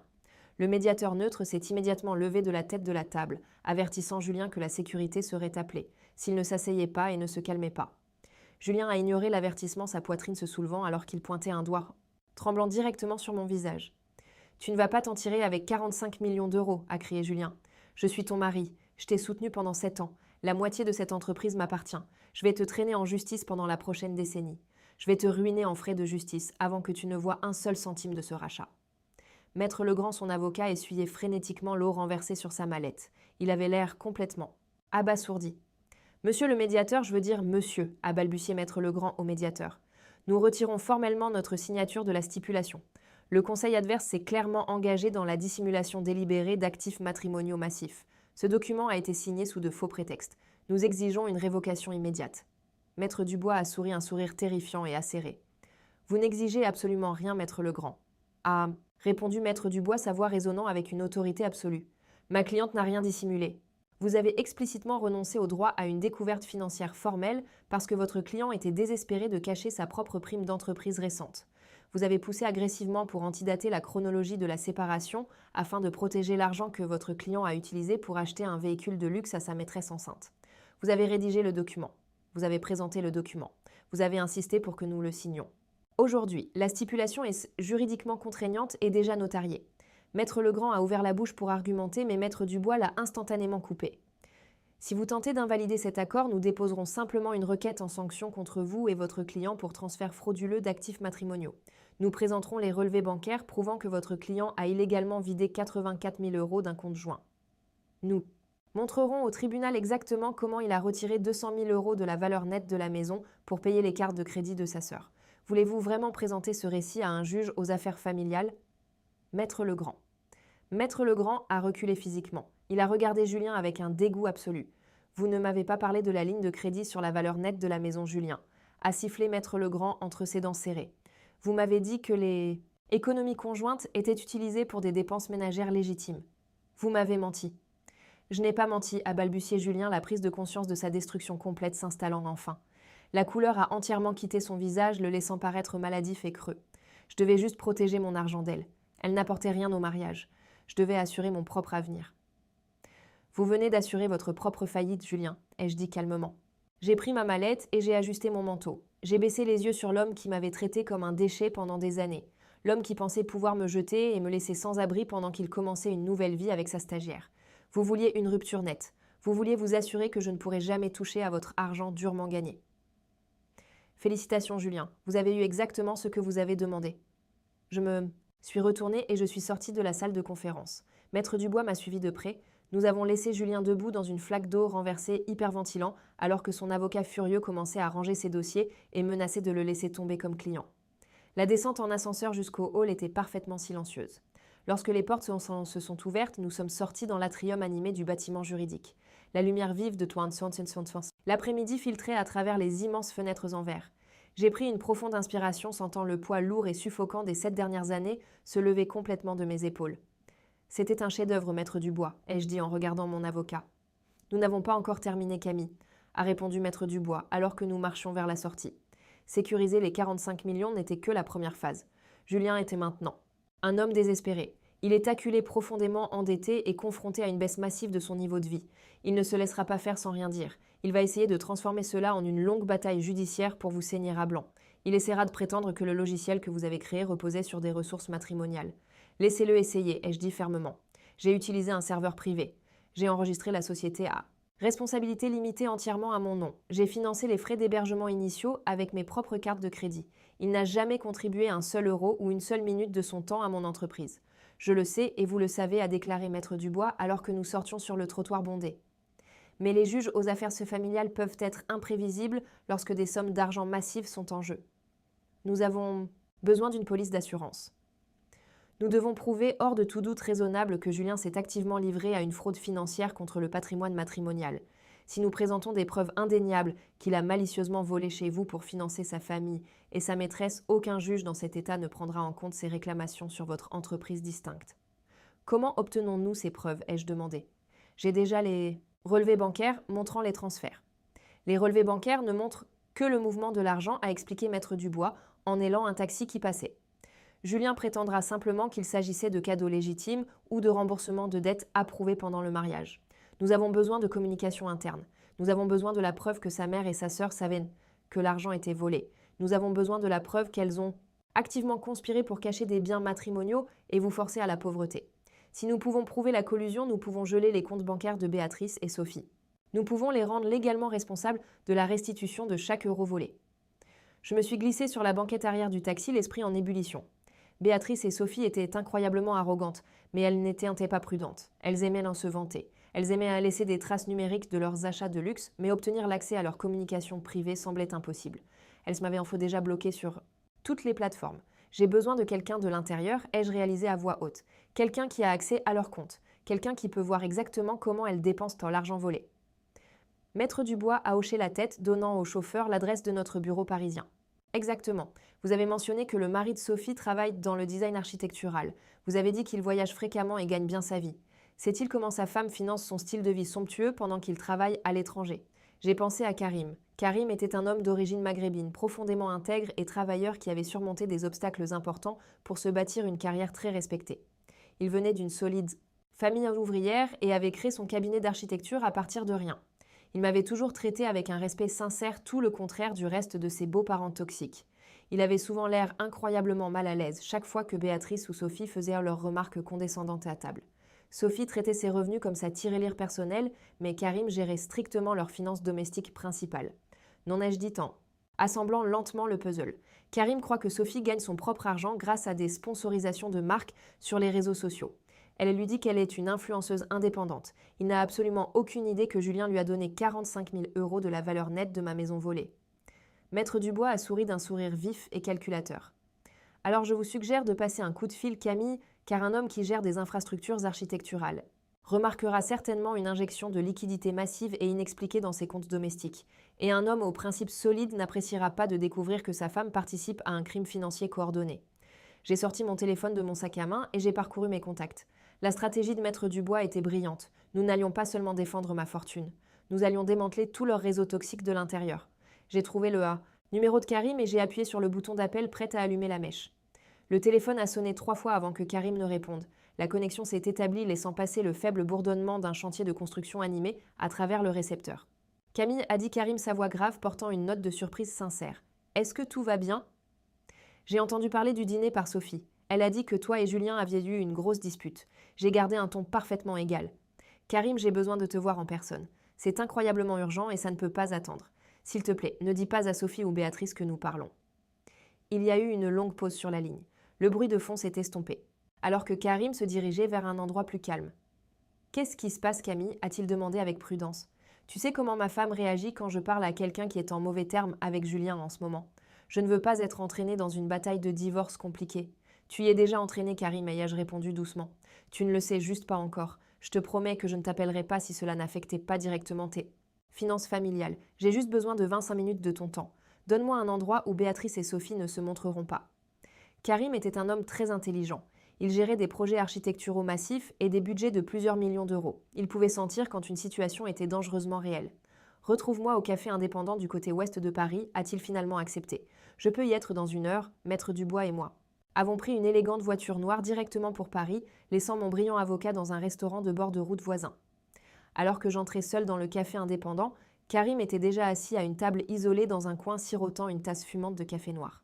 Il portait un gilet de haute visibilité fluo sur sa chemise impeccable de la poussière pâle recouvrant ses manches retroussées. Il avait l'air complètement épuisé. Des cernes sombres et lourds cernaient en ses yeux bruns profonds, et sa posture habituellement droite et confiante avait complètement disparu. Je me suis assise en face de lui. Il m'a juste regardé avec une expression de profonde lassitude. « Dis-moi ce qui se passe, Camille. J'ai pris une profonde inspiration. » « Karim, je sais que tu gères les principales factures du ménage pendant que Sophie s'occupe de ses comptes personnels. As-tu examiné vos économies communes ou déposé vos déclarations de revenus pour ce trimestre? Ses yeux sombres se sont instantanément rétrécis. L'épuisement sur son visage s'est transformé en une alerte soudaine. Mon comptable a demandé une vérification sur un dépôt massif qui a été crédité sur notre compte joint il y a 2 mois, a dit Karim en se penchant en avant. Sophie m'a dit qu'elle avait décroché un énorme contrat de sponsoring avec une marque de cosmétiques de luxe. Je lui ai même acheté un collier en diamant pour célébrer le fait qu'elle ait enfin créé une véritable entreprise. Pourquoi me poses-tu des questions sur mes impôts, Camille? Parce qu'elle n'a pas obtenu de contrat de sponsoring, ai-je déclaré clairement en le regardant prendre conscience de la situation. Il y a 2 semaines, Julien a retiré 200 000 € de la valeur nette de la maison pour laquelle j'ai versé la compte. Il a viré 45 000 € directement sur votre compte joint. Il a utilisé la valeur nette de ma maison volée pour payer les dettes de carte de crédit de ta femme. Karim m'a regardé. La couleur a quitté son visage. Il avait l'air physiquement malade. 45 000 €, a-t-il murmuré. Je savais que sa carrière sur les réseaux sociaux ne générait pas ce genre de revenus. Je lui ai demandé de me montrer les contrats la semaine dernière et elle a complètement explosé, m'accusant d'abus financiers. J'ai sorti de ma mallette en cuir et j'ai lentement sorti la confirmation de virement bancaire imprimé. J'ai délibérément fait glisser le papier blanc et impeccable sur la table en bois rayé. Karim le ramassa, lisant les détails de la transaction et la ligne de mémo qui indiquait explicitement « consolidation de dette et don ». Ses mains tremblaient légèrement alors qu'il reposait le papier. Il prit une respiration saccadée. Elle m'a menti en pleine face. Elle m'a regardé droit dans les yeux et a menti tout en prenant de l'argent volé à une femme qui la traitait avec respect. Ça va plus loin que de simplement cacher de l'argent, Karim, t'ai-je dit en me penchant plus près. Julien prévoit d'aller au tribunal des affaires familiales et de prétendre qu'il est complètement fauché. Il essaie de me forcer à rembourser 50% de ce prêt sur la valeur nette de la maison. Sophie et Béatrice ont orchestré tout ce plan avec lui. Ils voulaient seulement me laisser sans abri et noyer sous les dettes pour financer leur style de vie de luxe. Karim resta assis dans un silence absolu. L'homme que je connaissais était profondément intègre, ayant bâti sa carrière à force de courage et d'une honnêteté inébranlable. Découvrir que sa propre femme participait activement à un crime financier coordonné le détruisait en temps réel. « J'ai besoin d'une preuve irréfutable de leur collusion », lui ai-je dit doucement. « J'ai besoin de communications internes. Julien essaiera de prétendre que le virement était un cadeau de famille légitime. J'ai besoin de la preuve que Sophie et Béatrice ont conspiré pour cacher des biens matrimoniaux. » Karim regarda par la fenêtre striée de pluie. Sa mâchoire se serra fermement. Il chercha dans son sac en bandoulière en cuir, en sortit un épais dossier manille et le posa sur la table entre nous. « Je n'ai pas seulement demandé les contrats à Sophie, » dit Karim, sa voix baissant à une octave basse et furieuse. Quand elle a commencé à se mettre sur la défensive, j'ai fouillé son téléphone pendant qu'elle dormait. J'ai trouvé une conversation de groupe cachée. Ce sont juste Julien, Béatrice et Sophie. J'ai tout imprimé pour mon avocat du divorce. Je la quitte, Camille. Je refuse d'être mariée à une parasite qui participerait à la destruction d'une autre personne juste pour acheter des sacs de créateurs. J'ai ouvert le dossier. À l'intérieur se trouvaient des dizaines de journaux de textes imprimés. Les horodatage correspondaient parfaitement à notre dîner d'anniversaire. La cruauté de leurs paroles était stupéfiante. Julien a écrit « Je lui serre les papiers ce soir, le prêt sur la valeur nette est débloqué. L'argent bouge maintenant. » Béatrice a répondu « Enfin, assure-toi de garder la maison. Nous ne pouvons pas laisser cette ordure partir avec notre investissement. » Sophie a ajouté « As-tu viré ma part ?» Mes cartes de crédit sont au maximum depuis le voyage à Paris. Karim devient méfiant. Julien a répondu « Géré, fais juste ta part ce soir. Fais-la craquer pour qu'elle signe la renonciation. » Ils ont planifié ça comme un cartel, a murmuré Karim, l'air complètement dégoûté. Béatrice savait tout. Elle a en fait encouragé Julien à acheter une nouvelle voiture de luxe pour sa maîtresse enceinte en utilisant ta valeur nette pour que tu ne puisses pas toucher à l'argent. Utilise ces papiers, Camille. Brûle-les tous jusqu'au sol. J'ai refermé soigneusement le dossier manille et les placé en toute sécurité dans ma mallette. J'ai regardé Karim, un sourire sincère et terrifiant traversant mon visage. Merci Karim, tu n'as absolument aucune idée à quel point ce feu va être spectaculaire. Avec les preuves irréfutables de Karim en ma possession, le piège juridique de Maître Dubois n'était pas seulement tendu. Il était fortifié d'acier impénétrable. Julien et sa famille, avides, pensaient avoir réussi à manipuler le système juridique. Ils pensaient m'avoir enterrée vivante. Ils ignoraient non totalement que je tenais maintenant l'allumette, l'essence et les coordonnées exactes de tout leur fragile château de cartes. La confrontation au tribunal approchait à grands pas, et j'étais enfin prête à mettre fin à cette guerre. Le matin du procès est arrivé avec un ciel sans nuages, qui semblait en contradiction avec la destruction que j'étais sur le point de déchaîner, à l'intérieur du palais de justice de Paris. J'ai monté les marches en béton aux côtés de Maître Dubois. Il portait sa mallette en cuir avec la démarche détendue d'un prédateur qui connaissait l'issue exacte de la chasse. Mon cœur ne s'est pas emballé, mes paumes n'ont pas transpiré. Après des semaines à endurer le tournant angoissant et lent des rouages juridiques, je ne ressentais rien d'autre qu'une concentration glaciale et cristalline. Nous nous sommes approchés des portes en bois de la salle d'audience 4B. Le couloir à l'extérieur était habituellement un lieu d'anxiété feutré pour les couples en instance de divorce, mais Julien avait apparemment décidé de traiter notre dissolution comme une fusion d'entreprises victorieuse. Il se tenait près de la fontaine d'eau vêtu d'un costume anthracite sur mesure qui coûtait plus cher que ma première voiture. Il s'appuyait contre le mur de marbre projetant l'aura arrogante d'un homme qui croyait détenir toutes les cartes gagnantes. Autour de lui se trouvait la cour royale toxique qu'il avait assemblée pour mon exécution. Béatrice se tenait à sa droite, coiffée d'un chapeau à large bord spectaculaire et d'un blazer de créateur assorti. Elle serrait un sac à main de luxe comme une arme. Sophie se tenait à côté de sa mère, réappliquant agressivement du brillant à lèvres, tout en se plaignant à Julien de l'heure à laquelle elle avait été forcée de se réveiller. Karim était remarquablement absent. Il avait officiellement demandé le divorce la semaine dernière, bloquant l'accès de Sophie à ses comptes principaux. Pourtant, la voilà maintenant, sa façade d'influenceuse riche s'attendant pleinement à ce que Julien gagne gros aujourd'hui pour qu'elle puisse continuer à le parasiter. Et puis, il y avait Chloé. Elle se tenait légèrement derrière Julien, sa main reposant de manière performative sur son ventre arrondi. Elle portait une robe de maternité moulante, conçue spécifiquement pour mettre en valeur sa grossesse, me lançant un regard de triomphe pur et sans mélange, alors que Maître Dubois et moi descendions le couloir. « Regardez qui a finalement décidé de se montrer », a annoncé Béatrice, sa voix délibérément assez forte pour résonner sur les murs de marbre. Je suppose qu'elle a dû prendre le bus de la ville, c'est difficile de se payer un Uber quand on n'a pas un vrai travail. Sophie a ricané, refermant son miroir de poche, avec un claquement sec. « Ne sois pas méchante, maman. C'est difficile de sortir du lit quand on ne fait que coder de stupides petites feuilles de calcul toute la journée. Elle est probablement épuisée de ne rien faire du tout. Je n'ai pas ralenti mon pas. Je n'ai même pas jeté un regard dans leur direction. Je suis passée devant eux en silence total, Maître Dubois suivant parfaitement mon rythme. Le manque total de réaction émotionnelle de ma part semblait irriter Julien bien plus qu'une dispute criarde ne l'aurait fait. Il avait soif de drame. Il avait besoin que j'essaie l'air brisé et vaincu pour valider ses choix cruels. « Profite du spectacle, Camille », a crié Julien derrière moi. « J'espère que tu as apporté un bon stylo. Tu vas signer une énorme quantité de dettes à ton nom aujourd'hui. Essaie de ne pas pleurer. » Nous avons poussé les portes lourdes et sommes entrés dans la salle d'audience. La climatisation fonctionnait à plein régime, ce qui rendait l'espace stérile. Maître Dubois et moi avons pris nos places désignées à la table du défendeur. Julien et son entourage sont entrés dans la pièce quelques instants plus tard. Béatrice et Sophie ont pris des places de choix au premier rang de la galerie, chuchotant bruyamment par-dessus le bruissement de nos dossiers juridiques. Chloé s'est assise directement derrière Julien, se penchant occasionnellement par-dessus la cloison en bois pour lui murmurer à l'oreille et ricaner comme une lycéenne. Il traite cette procédure judiciaire comme une réunion de télé-réalité, m'a murmuré Maître Dubois en organisant soigneusement ses documents sur la table. Ils n'ont vraiment aucune idée de ce qui va leur tomber dessus.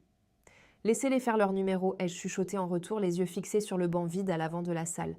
Plus ils grimperont haut sur leur piédestal d'arrogance, plus dure sera leur chute sur le béton. La juge Martin est entrée dans la salle d'audience précisément à 9 h. C'était une femme sévère et très respectée d'une cinquantaine d'années, connue dans tout le district pour sa tolérance zéro envers les simagrées, au tribunal ou les avocats mal préparés. Tout le monde s'est levé alors qu'elle prenait place, ajustait ses lunettes de lecture et ouvrait le épais dossier qui reposait devant elle. Très bien dit la juge Martin, sa voix vive tranchant les derniers chuchotements dans la galerie. Nous sommes ici aujourd'hui concernant la dissolution du mariage entre Julien et Camille. Je vois que nous avons des questions financières très contestées concernant la répartition des biens et des dettes matrimoniaux. Maître Legrand, l'avocat agressivement mielleux de Julien, s'est levé instantanément et a boutonné sa veste de costume. Oui, madame la juge, nous sommes ici pour établir une répartition équitable de ce patrimoine. Comme indiqué précédemment dans nos conclusions, mon client a été le seul soutien financier de ce foyer au cours des 7 dernières années.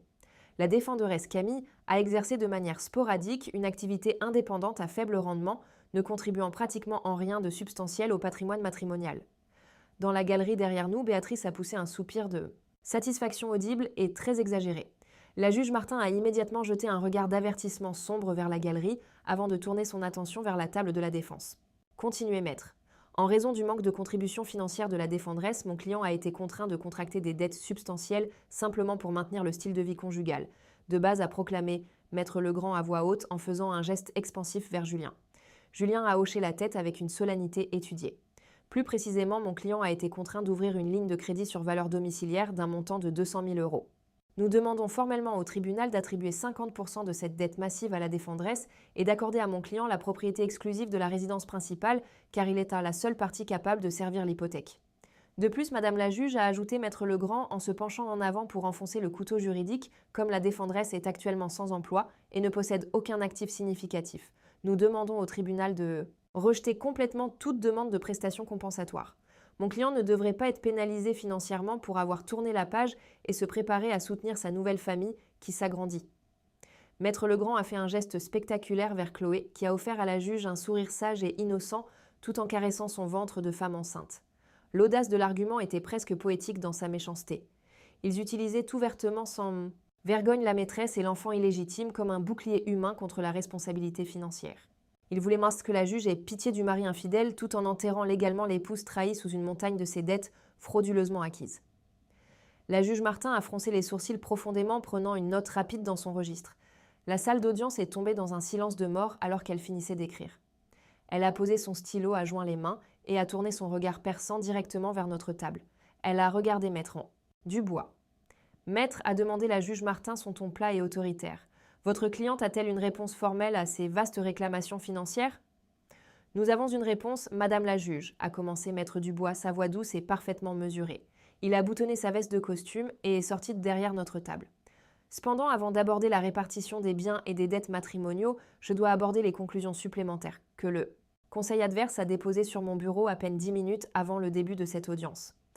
Maître Legrand a bondi immédiatement, vibrant pratiquement d'une énergie agressive.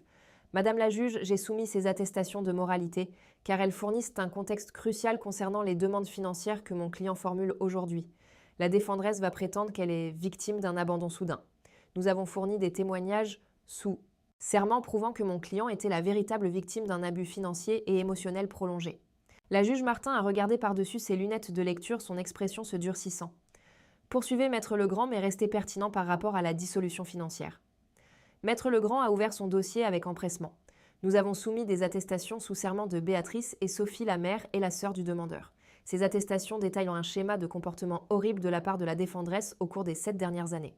Selon ces déclarations sous serment, Camille a constamment refusé de chercher un emploi salarié, utilisant une fausse entreprise de codage indépendante comme un bouclier pour sa profonde paresse.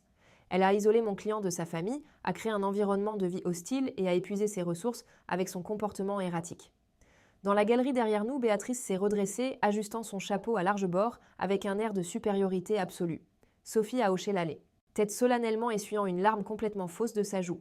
Julien a livré la performance de sa vie. Il a baissé la tête, se frottant l'arête du nez comme si la simple mention de son mariage traumatisant était trop lourde à supporter. Chloé a enroulé son bras autour de son épaule, jouant le rôle de la sauveuse dévouée. En raison de cet abus émotionnel documenté et de cette négligence financière calculée, a annoncé Maître Legrand, sa voix résonnant. Fort, mon client est pleinement justifié à exiger que la défenderesse assume 50% de la dette sur la valeur nette de la maison.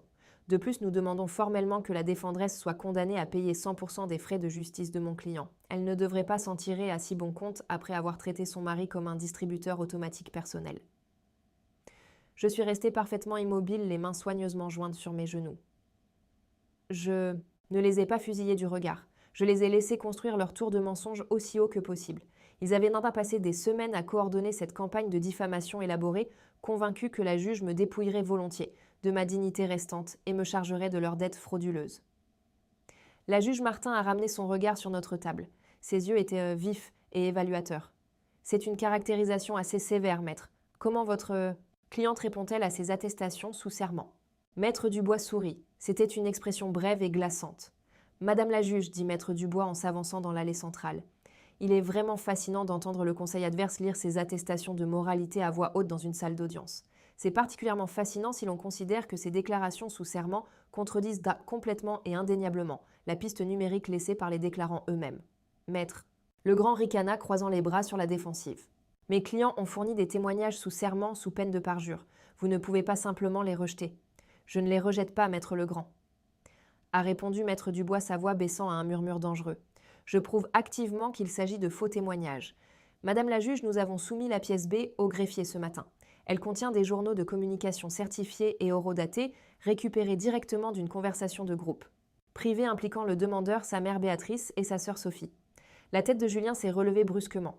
La performance de la victime épuisée a disparu instantanément, remplacée par un regard de panique pure. Dans la galerie, Sophie a poussé un hoquet aigu. Elle savait exactement ce que Maître Dubois tenait. Ces journaux de communication nous ont été fournis de manière tout à fait volontaire par le mari de Sophie Karim, a annoncé clairement Maître Dubois. Karim a Récemment découvert l'implication de sa femme dans un crime financier coordonné contre ma cliente. Il a demandé le divorce la semaine dernière et il nous a gracieusement fourni les plans exacts de cette campagne de diffamation. Maître Legrand a regardé Julien les yeux écarquillés de confusion. Julien avait clairement menti à son propre avocat sur l'existence de ces messages. Si je peux citer la conversation de groupe datée du soir même où ma cliente a reçu les papiers du divorce, a dit Maître Dubois en sortant une feuille de papier impeccable de son dossier. Julien a écrit « Je lui sers les papiers ce soir, le prêt sur la valeur nette est débloqué. L'argent bouge maintenant. » Béatrice a répondu « Enfin, assure-toi de garder la maison. Nous ne pouvons pas laisser cette ordure partir avec notre investissement. » La mâchoire de la juge Martin s'est crispée. Elle a feuilleté la pièce B dans son lourd classeur, ses yeux parcourant les messages textes surlignés. Maître Dubois a continué à lire sa voix s'amplifiant dans la salle silencieuse. Sophie a ajouté « As-tu viré ma part ? » Mes cartes de crédit sont au maximum depuis le voyage à Paris. Karim devient méfiant. Et Julien a répondu « Géré, fais juste ta part ce soir. Fais-la craquer pour qu'elle signe la renonciation. » L'air dans la salle d'audience est devenu incroyablement lourd. Béatrice avait l'air sur le point de s'évanouir, son visage perdant toute couleur.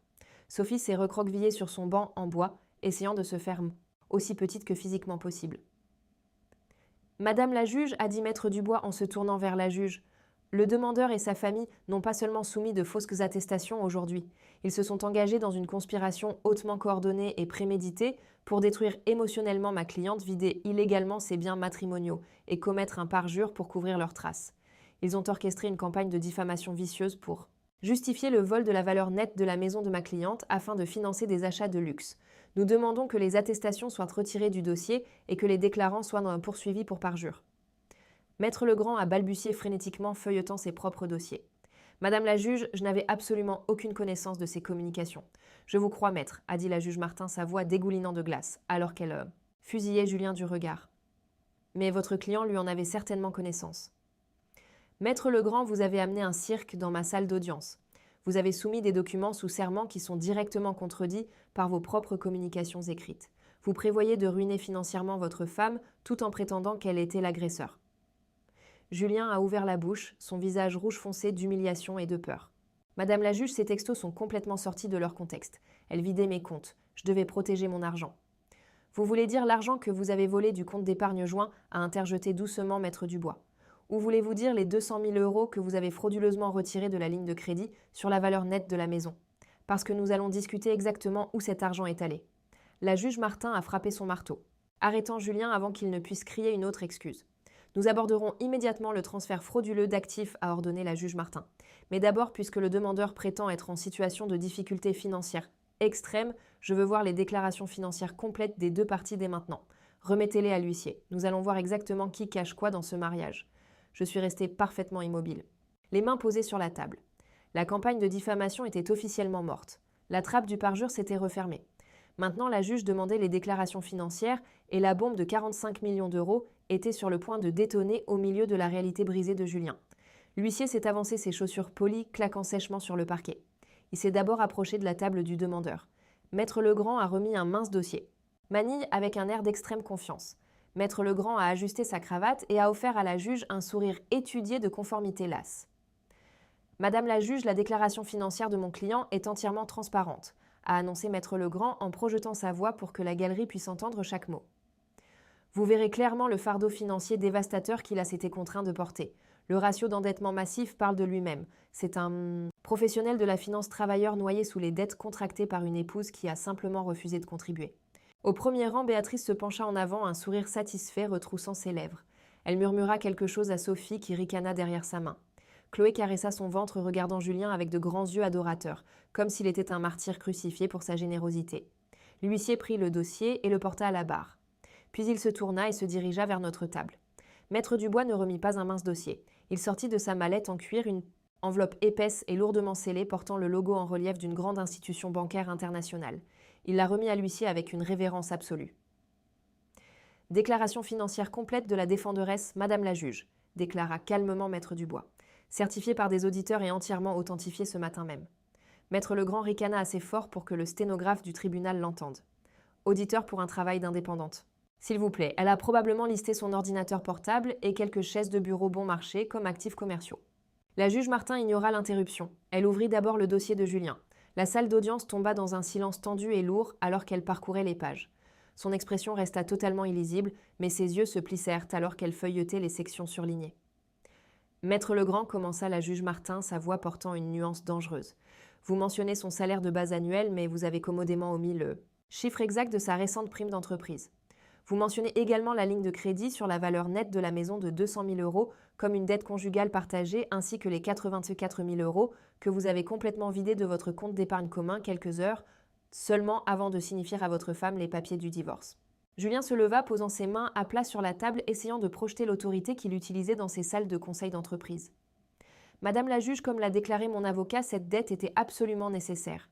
J'ai dû consolider nos dettes ménagères car Camille n'apportait absolument aucun revenu au mariage. Je perdais de l'argent juste pour garder les lumières allumées.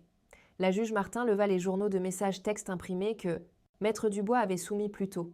N'insultez pas mon intelligence, monsieur Legrand. Nous avons déjà établi, grâce à vos propres communications écrites, que vous avez versé 45 000 euros de ce prêt sur la valeur nette de la maison à votre sœur pour payer ses dettes de magasinage de luxe. Nous avons établi que vous avez viré 65 000 euros à un concessionnaire pour acheter un véhicule à votre partenaire d'adultère. Êtes-vous sérieusement en train de vous tenir dans ma salle d'audience aujourd'hui sous serment pour me demander de forcer votre femme à payer la voiture de votre maîtresse? Maître Legrand intervint désespérément. Madame la juge, mon client a pris ces mesures pour garantir sa propre indépendance financière après des années à être tiré vers le bas. Le problème principal reste son manque d'actifs liquides. Il n'a tout simplement pas les fonds pour soutenir la défenderesse ou payer ses frais de justice. Nous demandons une rupture nette afin qu'il puisse reconstruire ses finances ruinées. La juge Martin a fusillé Maître Legrand du regard pendant un long et angoissant moment. Puis elle a mis de côté la déclaration financière frauduleuse de Julien. Elle a pris l'épaisse enveloppe scellée que Maître Dubois avait soumise. Elle a brisé le lourd seau de cire, le bruit sec de la déchirure résonnant fort dans la pièce silencieuse. Elle a sorti une pile de documents impeccables avec filigrane. Julien a croisé les bras sur sa poitrine, sa posture rayonnant d'arrogance. Il m'a regardé et a articulé les mots « Tu n'auras rien ». Il croyait sincèrement que la juge était sur le point de lire un relevé bancaire indiquant un solde de quelques centaines. Il s'attendait à ce que la juge me regarde avec pitié et me dise que je devais trouver un vrai travail pour rembourser la dette massive qu'il m'avait assignée. La juge Martin s'est tournée vers la première page de ma déclaration. Ses yeux ont parcouru le premier paragraphe. Elle s'est arrêtée. Elle a légèrement froncé les sourcils, son front se plissant en profonde concentration. Elle a rapproché le document de son visage, relisant les lignes. Le silence dans la pièce s'est étiré, devenant épais et suffocant. Elle a tourné à la deuxième page qui contenait la certification officielle de la banque Holding et le résumé juridique de l'acquisition du logiciel. Ses yeux se sont élargis d'une fraction de pouce. Pour une juge qui avait présidé des affaires complexes de droit de la famille pendant 20 ans, elle était visiblement stupéfaite. Très lentement, la juge Martin a enlevé ses lunettes de lecture. Elle les a posées sur le banc en bois avec un léger déclic. Elle a regardé directement Maître Dubois. « Maître, a dit la juge Martin, sa voix baissant à un ton sérieux et feutré. Ces certifications bancaires sont-elles exactes ?»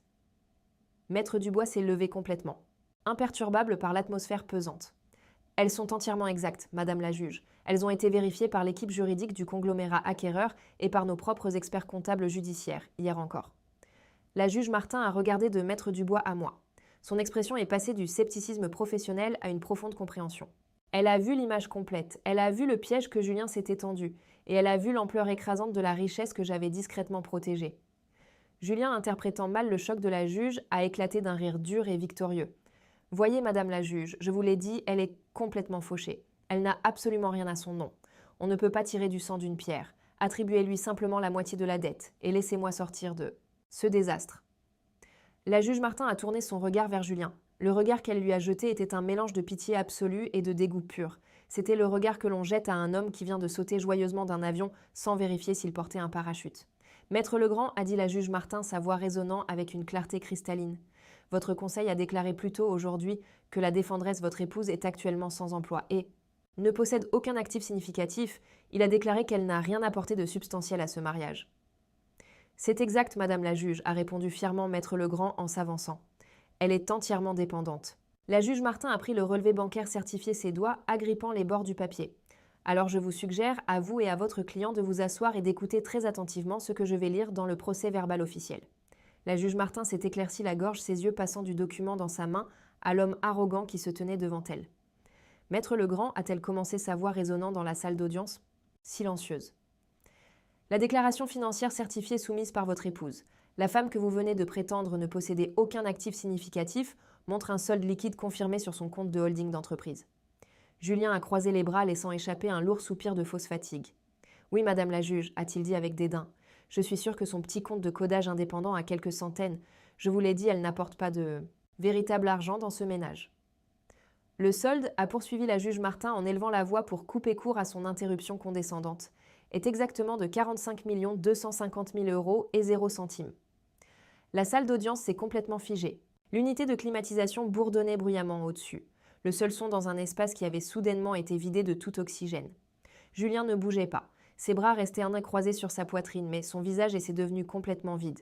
Son cerveau a visiblement court-circuité, incapable de traiter le nombre astronomique que la juge venait de prononcer. Il a cligné des yeux une fois, il a cligné des yeux 2 fois. « Excusez-moi » a balbutié Julien, un rire nerveux et haletant lui échappant des lèvres. « Je pense que vous vous êtes sans trompée, madame la juge. Avez-vous dit 45 000 €? J'ai dit 45 millions d'euros, maître Legrand » a sèchement répliqué la juge Martin en claquant la certification bancaire à plat sur son banc en bois. Détenu sur un compte d'entreprise sous le nom de Luminar Data Solutions, SARL, une société de logiciels entièrement fondée et détenue par la défendresse Camille. Les fonds sont le résultat direct d'une acquisition d'entreprise par un grand conglomérat de Sophia Antipolis finalisé récemment. La transformation physique de Julien était spectaculaire à voir. Le directeur financier suffisant et intouchable s'est évaporé en une fraction de seconde. Ses bras sont tombés lourdement le long de son corps. Ses genoux ont visiblement fléchi, le forçant à s'agripper au bord de la table de défense en acajou, juste pour rester debout. Sa peau a pris une teinte grisâtre et maladive, la chair arrogante se retirant complètement de ses joues. Il m'a regardé avec de grands yeux horrifiés, sa mâchoire travaillant sans bruit. À côté de lui, maître Legrand avait l'air d'avoir été frappé par la foudre. L'avocat agressif spécialisé en divorce a arraché sa propre copie de notre dossier de divulgation que maître Dubois venait de poser de son côté de la table. Maître Legrand a frénétiquement feuilleté les pages, ses yeux parcourant les timbres fiscaux et les accords de rachat d'entreprise. Ses mains ont commencé à trembler violemment. Il a laissé tomber le dossier sur la table, respirant lourdement, alors qu'il regardait la chaîne stupéfiante de zéro imprimée sur la certification bancaire. Dans la galerie derrière eux, la cour royale des facilitateurs toxiques a connu une panne collective. Béatrice a poussé un grand halètement aigu, sa main volant vers sa poitrine, comme si elle souffrait d'un arrêt cardiaque soudain. Elle a saisi la balustrade en bois séparant la galerie du sol du tribunal, ses jointures devenant d'un blanc éclatant. « 45 millions » a murmuré Béatrice à voix haute, les mots sortant de sa bouche dans un état de choc absolu. « Ma belle-fille a 45 millions d'euros. » Sophie était assise complètement paralysée à côté de sa mère. Ses lunettes de soleil de créateur ont glissé de ses cheveux parfaitement coiffés et ont heurté bruyamment le sol en bois. La sœur qui venait de se moquer de moi parce que j'étais une pigiste fauchée et paresseuse regardait maintenant une femme qui pouvait acheter et vendre tout son style de vie une centaine de fois sans faire une brèche dans son compte en banque. Sophie a regardé ses propres mains, réalisant l'ampleur de la richesse dont elle venait de s'aliéner complètement. Chloé, assise directement derrière Julien, avait l'air follement confuse. Elle a tiré agressivement sur le dos de la veste de costume de Julien. « Julien, de quoi parle-t-elle » a sifflé Chloé à voix haute, ignorant complètement le décorum de la salle d'audience. « Julien, dis-leur qu'elle ment. Nous sommes censés avoir la maison. Nous avons besoin de cet argent pour le bébé. » Julien a violemment repoussé la main de Chloé, ignorant complètement sa maîtresse enceinte. Il me regardait directement. Sa poitrine se soulevait et s'abaissait alors qu'il luttait pour reprendre son souffle. La réalité de la situation s'abattait enfin sur ses épaules. Pendant qu'il était occupé à me traiter comme une servante sans éducation, pendant qu'il se faufilait pour dépenser nos fonds d'urgence en voitures de luxe et en chambre d'hôtel, j'avais construit un véritable empire juste sous son nez. Je suis restée parfaitement immobile maintenant, un contact visuel absolu avec lui. Je n'ai pas souri, je n'ai pas jubilé. J'ai laissé le silence froid et dur s'étirer, entre nous lui permettant de sentir le poids écrasant de sa stupidité monumentale. Soudain, la terreur dans les yeux de Julien a rapidement disparu, remplacée par une faim vorace et désespérée. Le dirigeant financier avide en lui a rugi de retour à la vie. Il a réalisé que cet argent existait au sein de son mariage. Il a pensé qu'il venait de gagner le jackpot ultime. Il a pensé que sa trahison, sa cruauté et son infidélité étaient sur le point d'être récompensées par le plus gros gain de sa vie. « Madame la juge » a crié maître Legrand, retrouvant son aplomb et s'avançant rapidement vers l'allée centrale. Il a lissé sa veste de costume, sa voix tremblant d'une nouvelle excitation agressive. Le récit s'était complètement inversé dans son esprit. Il n'essayait plus de forcer une femme fauchée à s'endetter. Il regardait maintenant un actif matrimonial de plusieurs millions d'euros. « Madame la juge, si cela était vrai », a déclaré maître Le grand à voix haute. Cela modifie entièrement la procédure de dissolution. Si la défenderesse a généré cet actif massif au cours du mariage, mon client a légalement droit à une répartition équitable de ses fonds. La communauté de biens réduite aux acquets est la règle. Mon client l'a soutenue pendant qu'elle construisait cette entreprise. Nous retirons immédiatement et formellement notre offre de règlement précédente. Mon client exige sa part de 50% de l'acquisition. De Luminar. Julien s'est levé le torse bombé d'une arrogance écrasante. Il a pointé un doigt directement sur moi, un sourire écœurant de triomphe absolu se répandant sur son visage. « Tu entends ça, Camille » a crié Julien, sa voix résonnant sur les murs. « C'est aussi mon argent. J'ai financé ta vie pendant que tu jouais à la start-up dans notre chambre d'amis. J'ai payé les factures pendant que tu étais sur ton ordinateur. Tu as essayé de me cacher ça, mais je vais prendre la moitié de tout ce que tu possèdes. 22,5 millions d'euros m'appartiennent. » Béatrice a applaudi de manière audible depuis la galerie. « Oui, Julien. » Elle a applaudi, ses yeux brillants d'une joie avide. « Prends la moitié, nous le méritons après tout ce que nous avons enduré. » La juge Martin a frappé son lourd marteau en bois contre le bloc de frappe avec une force explosive. Le craquement sec a retenti comme un coup de feu, faisant instantanément taire Béatrice et Julien. « Ordre dans ma salle d'audience » a rugi la juge Martin, son visage sombre de fureur. « Toute nouvelle explosion de la galerie et l'huissier videra cette salle immédiatement. Asseyez-vous, maître Legrand, avant que je ne vous fasse maîtriser. » Julien s'est affaissé dans son fauteuil en cuir, mais son sourire suffisant et victorieux est resté fermement plaqué sur son visage. Il a regardé maître Legrand et a hoché la tête avec empressement. Il pensait sincèrement m'avoir piégé. Il pensait en qu'ils allaient en sortir de ce palais de justice en tant que multimillionnaire. Maître Dubois s'est adossé à sa chaise. Il a lentement et délibérément déboutonné sa veste de costume, ajustant ses poignets avec la précision calme d'un bourreau préparant le coup final. Il a pris un seul document fin de notre table et s'est levé. Il était temps de refermer les mâchoires du piège. « Madame la juge » a dit maître Dubois, sa voix complètement dépourvue de l'hésitation qu'il avait si brillamment feinte lors de notre séance de médiation. Le conseil adverse a entièrement raison de dire que les biens acquis au cours d'un mariage sont légalement soumis à une répartition équitable. Cependant, le conseil adverse semble avoir développé une amnésie soudaine concernant une stipulation juridique contraignante très spécifique qu'il a lui-même rédigée et a insisté pour que ma cliente signe il y a à peine 3 semaines. Maître Legrand s'est figé sur place, l'excitation agressive et avide s'étant instantanément dissipée de son visage. Il a regardé le mince morceau de papier dans la main de maître Dubois. Si le tribunal veut bien examiner la stipulation signée concernant la date de la séparation. Maître Dubois a continué en remettant le document à l'huissier pour le faire passer à la juge. Le demandeur était absolument catégorique sur le fait que la date légale de la séparation soit fermement établie et antidatée à exactement 6 mois avant la date du dépôt de la demande. Cela a été fait de son propre aveu arrogant pour protéger ses primes d'entreprise de fin d'année et séparer ses récentes manœuvres financières du patrimoine matrimonial. La juge Martin a pris le papier de l'huissier. Elle a examiné la stipulation. Un sourire sinistre et pleinement compréhensif a effleuré les coins de sa bouche. Elle a baissé les yeux sur maître Legrand en levant un sourcil. L'acquisition massive de Luminar Data Solutions, a annoncé maître Dubois, sa voix résonnant comme une cloche dans la salle d'audience silencieuse, a été finalisée et les fonds ont été entièrement versés il y a exactement 3 mois. C'est exactement 3 mois après. La date de séparation légalement établie est convenue d'un commun accord. Le piège s'est refermé avec un claquement métaphorique qui a semblé résonner sur les murs de marbre.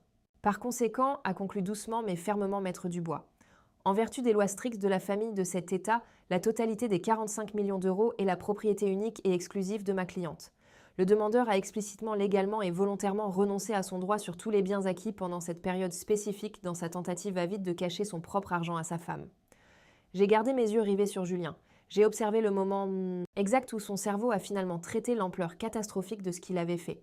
Sa tentative arrogante de me priver d'une prime d'entreprise dérisoire, sa manœuvre désespérée pour protéger l'argent qu'il a volé pour sa maîtresse et sa sœur, venait de lui coûter 22,5 millions d'euros. Il s'était solidement exclu de la fortune.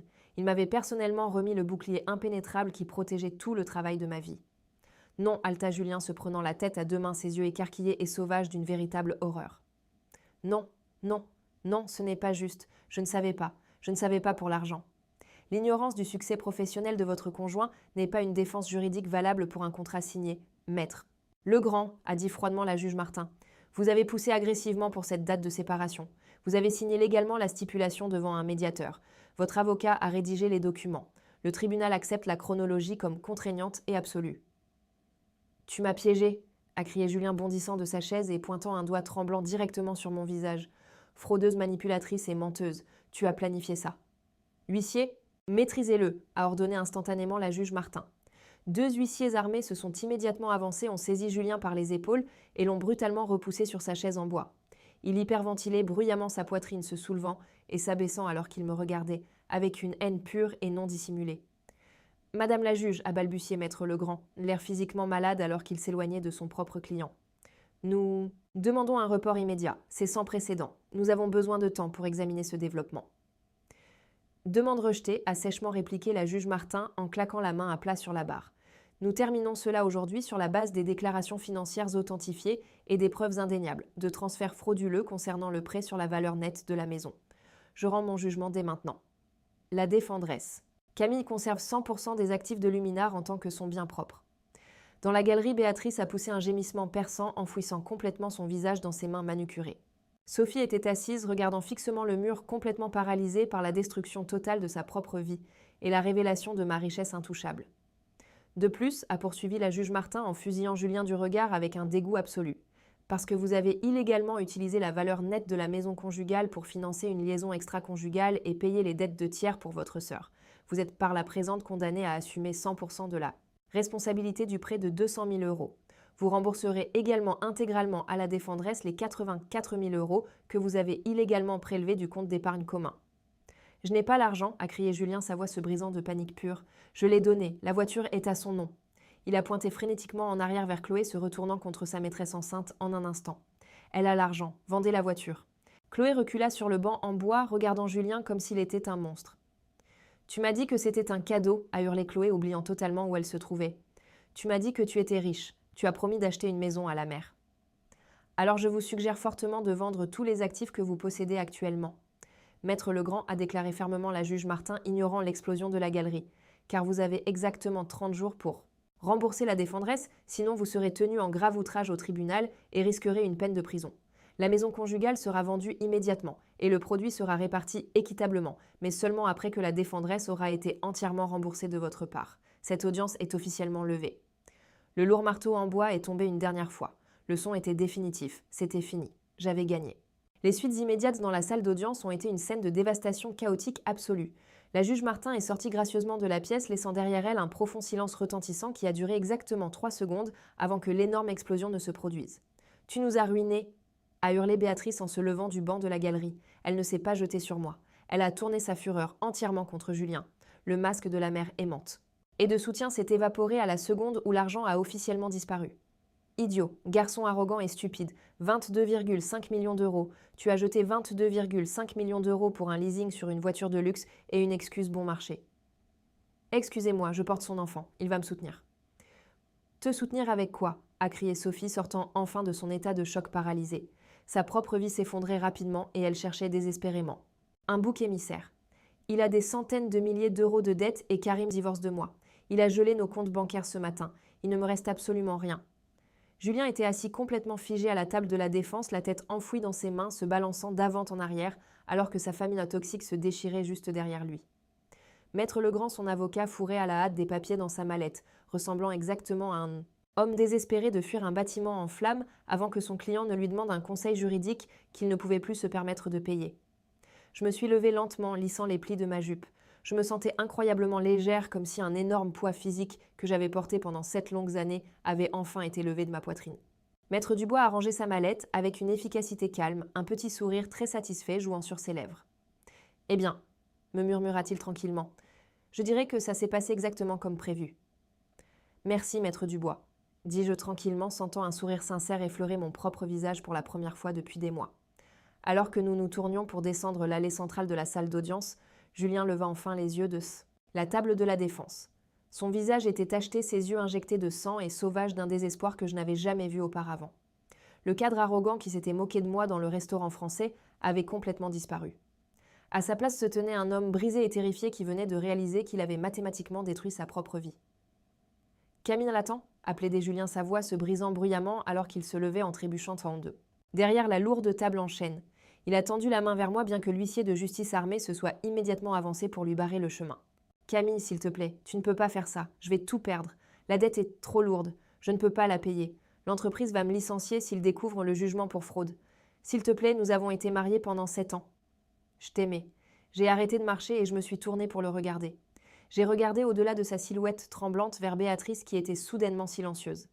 Elle me regardait avec des yeux désespérés et avides, espérant silencieusement que je ferais preuve de pitié pour qu'elle puisse d'une manière ou d'une autre obtenir une part de l'énorme paiement. J'ai regardé Sophie qui tremblait sur son siège, sa fausse façade d'influenceuse complètement détruite. J'ai regardé Chloé qui reculait vers les lourdes portes en bois, réalisant soudain qu'elle avait misé sur un navire qui coulait rapidement. « Tu aimes le contrôle, Julien ?» ai-je dit, ma voix résonnant clairement dans la grande salle d'audience. Tu aimais avoir quelqu'un à rabaisser juste pour te sentir plus grand. Tu aimais avoir un bouc émissaire. Quand tu m'as signifié ces papiers, moi tu me voulais à la rue. Tu me voulais complètement ruiné. Tu n'as pas le droit de demander pitié juste parce que tu es celui qui a fini par être pris dans le piège exact que tu as construit pour moi. C'était sa faute, a crié Julien en pointant un doigt tremblant directement sur Béatrice. Elle m'a poussé à le faire. Elle t'a détesté dès le premier jour. Elle m'a dit de prendre l'argent de la valeur nette. Béatrice a haleté bruyamment, serrant son sac à main de créateur dans une horreur feinte. Je n'ai rien fait de tel. Tu es un homme adulte, Julien. Tu as fait tes propres choix dégoûtants. Ne mêle pas ta mère à ton divorce sordide. Ils se retournaient, les uns contre les autres, comme des animaux affamés. Il ne restait absolument aucune loyauté. Il n'y avait aucun lien familial. Cela n'avait jamais été qu'une alliance de convenance entièrement construite sur l'égoïsme et l'avidité mutuelle. « Au revoir, Julien », ai-je dit froidement. « J'attends le virement de 84 000 € d'ici la fin du mois. » Je me suis retournée et je suis sortie de la salle d'audience, poussant les lourdes portes en acajou et sortant dans le couloir ensoleillé. Je n'ai pas regardé en arrière. Je n'en avais pas besoin. Maître Dubois marchait à côté de moi, sortant son téléphone de sa poche intérieure. « Le jugement civil d'aujourd'hui n'est que le début, Camille », a-t-il expliqué alors que nous traversions le couloir bondé. En décidant officiellement que le transfert de la valeur nette de la maison était un transfert frauduleux, la juge Martin vient de nous donner l'arme ultime. Nous déposons un avis formel auprès de l'autorité bancaire de l'État cet après-midi. Parce que Julien a viré des actifs matrimoniaux volés à des tiers pour les dissimuler délibérément à une procédure de divorce, ces transactions spécifiques sont désormais légalement classées comme fraude. J'ai regardé Maître Dubois absorbant l'ampleur de la machine juridique qu'il mettait en mouvement. Béatrice et Sophie seront-elles tenues responsables d'avoir reçu les fonds volés ? Absolument, a répondu doucement Maître Dubois. Mon équipe dépose des injonctions financières strictes contre leurs 2 comptes bancaires personnels en ce moment même. Comme Béatrice a sciemment accepté des fonds volés et a activement encouragé l'achat illégal du véhicule de Chloé, ses actifs sont soumis à un gel immédiat. Sophie est dans une situation encore pire. Elle a pris 45 000 € de votre valeur nette pour rembourser des dettes de carte de crédit non garanties. Nous forçons une récupération légale obligatoire. La banque annulera agressivement les paiements, rétablissant sa dette massive avec des intérêts de pénalité et saisira tout l'argent qu'il lui reste pour vous rembourser. Alors que nous atteignions le hall principal du palais de justice massif, une silhouette familière sortit de l'ombre près du point de contrôle de sécurité. C'était Karim. Il avait l'air complètement épuisé, mais le lourd fardeau émotionnel qui avait pesé sur ses larges épaules au café se dissipait visiblement. Il tenait fermement une épaisse enveloppe manille dans sa main droite. « Karim », ai-je dit en m'approchant de lui, « je ne m'attendais pas à te voir ici aujourd'hui. » Je ne pouvais pas m'asseoir dans cette galerie et les regarder faire semblant d'être des victimes, a dit Karim, sa voix profonde, stable et résolue. J'ai attendu ici pour remettre ceci directement à votre avocat. Il a tendu l'enveloppe à Maître Dubois. Ce sont les relevés bancaires finalisés de mes comptes personnels. J'ai officiellement séparé toutes mes finances de Sophie à 8 heures ce matin. J'ai également déposé une plainte officielle. Concernant le virement de 45 000 €, je l'ai strictement documenté comme des fonds volés déposés illégalement sur un compte joint sans mon consentement explicite. Maître Dubois a pris l'enveloppe, un regard de profond respect professionnel traversant ses traits vifs. C'est le dernier clou dans le cercueil, Karim. En déposant cette plainte, vous vous êtes légalement immunisé contre l'enquête de fraude imminente. Sophie, cependant, va faire face à une enquête criminelle très sévère. Elle le mérite, a déclaré fermement Karim. Je l'aimais, mais je refuse d'être un dommage collatéral dans les combines tordues de sa famille. Je viens de recevoir un texto frénétique d'elle disant que le juge a statué contre Julien. Elle exige que j'envoie une voiture privée pour la chercher parce que ses cartes de crédit sont soudainement refusées. J'ai souri chaleureusement à Karim. « Qu'est-ce que tu lui as dit ? Je lui ai dit de prendre le bus, a répondu Karim, un léger sourire sincère, perçant enfin son épuisement. Nous sommes sortis du palais de justice ensemble, sortant dans l'air vif de l'après-midi. Les dominos que nous avions soigneusement alignés tombaient maintenant avec une force brutale et implacable. La décision de transfert frauduleux était une condamnation à mort absolue pour la carrière de Julien. En tant que directeur financier, son intégrité professionnelle était sa seule monnaie d'échange. Le service de conformité de son entreprise avait des protocoles stricts concernant tout employé impliqué dans une fraude civile ou criminelle. Maître Dubois avait déjà rédigé une lettre officielle au responsable de la conformité de l'entreprise de Julien, enjoignant les archives publiques du tribunal. Dans le secteur financier, un juge qui décide officiellement qu'un dirigeant a commis un transfert frauduleux et caché des actifs est un motif de licenciement immédiat. Julien n'allait pas seulement perdre son emploi bien rémunéré. Ses licences financières seraient définitivement suspendues. Il serait totalement inemployable dans son domaine de prédilection. Il se croyait intouchable, mais son arrogance l'avait aveuglé aux conséquences juridiques catastrophiques de ses actes. Vous avez l'air de mieux respirer, Camille, a observé Karim alors que nous atteignions le trottoir, où une élégante voiture noire attendait Maître Dubois et moi. C'est le cas, ai-je admis honnêtement. Pendant 7 ans, ils m'ont fait sentir que je prenais trop de place. Ils m'ont fait sentir que je leur devais le privilège d'être en leur présence. Aujourd'hui, j'ai réalisé qu'ils n'étaient que des parasites se nourrissant de mon silence. Karim a hoché la tête en signe de profonde compréhension. Ils se nourrissent de quiconque les laisse faire. Bonne chance, Camille. Profitez de la ville. Alors que Karim s'éloignait en direction de la station de transport en commun, je suis montée sur la banquette arrière de la voiture avec Maître Dubois. Le moteur ronronnait doucement alors que nous nous éloignions du palais de justice. J'ai regardé le lourd bâtiment en pierre s'estomper au loin à travers la vitre teintée. Le piège avait fonctionné à merveille. Le transfert frauduleux avait été exposé. Les biens étaient à protéger et la famille toxique qui avait essayé de me détruire était en train de se déchirer dans les ruines de sa propre création.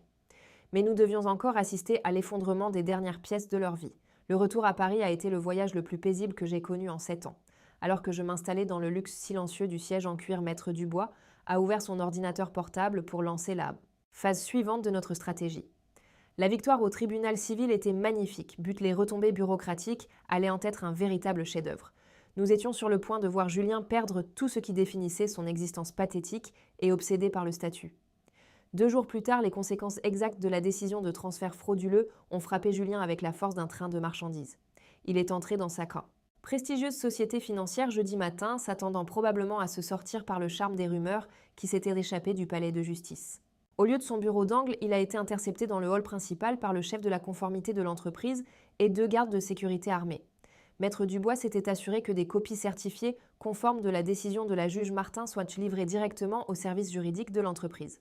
Dans le secteur financier hautement réglementé, un directeur senior officiellement reconnu coupable de cacher des actifs, d'exécuter des transferts frauduleux et de tenter de frauder son conjoint est une responsabilité ambulante. Ils ne l'ont pas seulement licencié.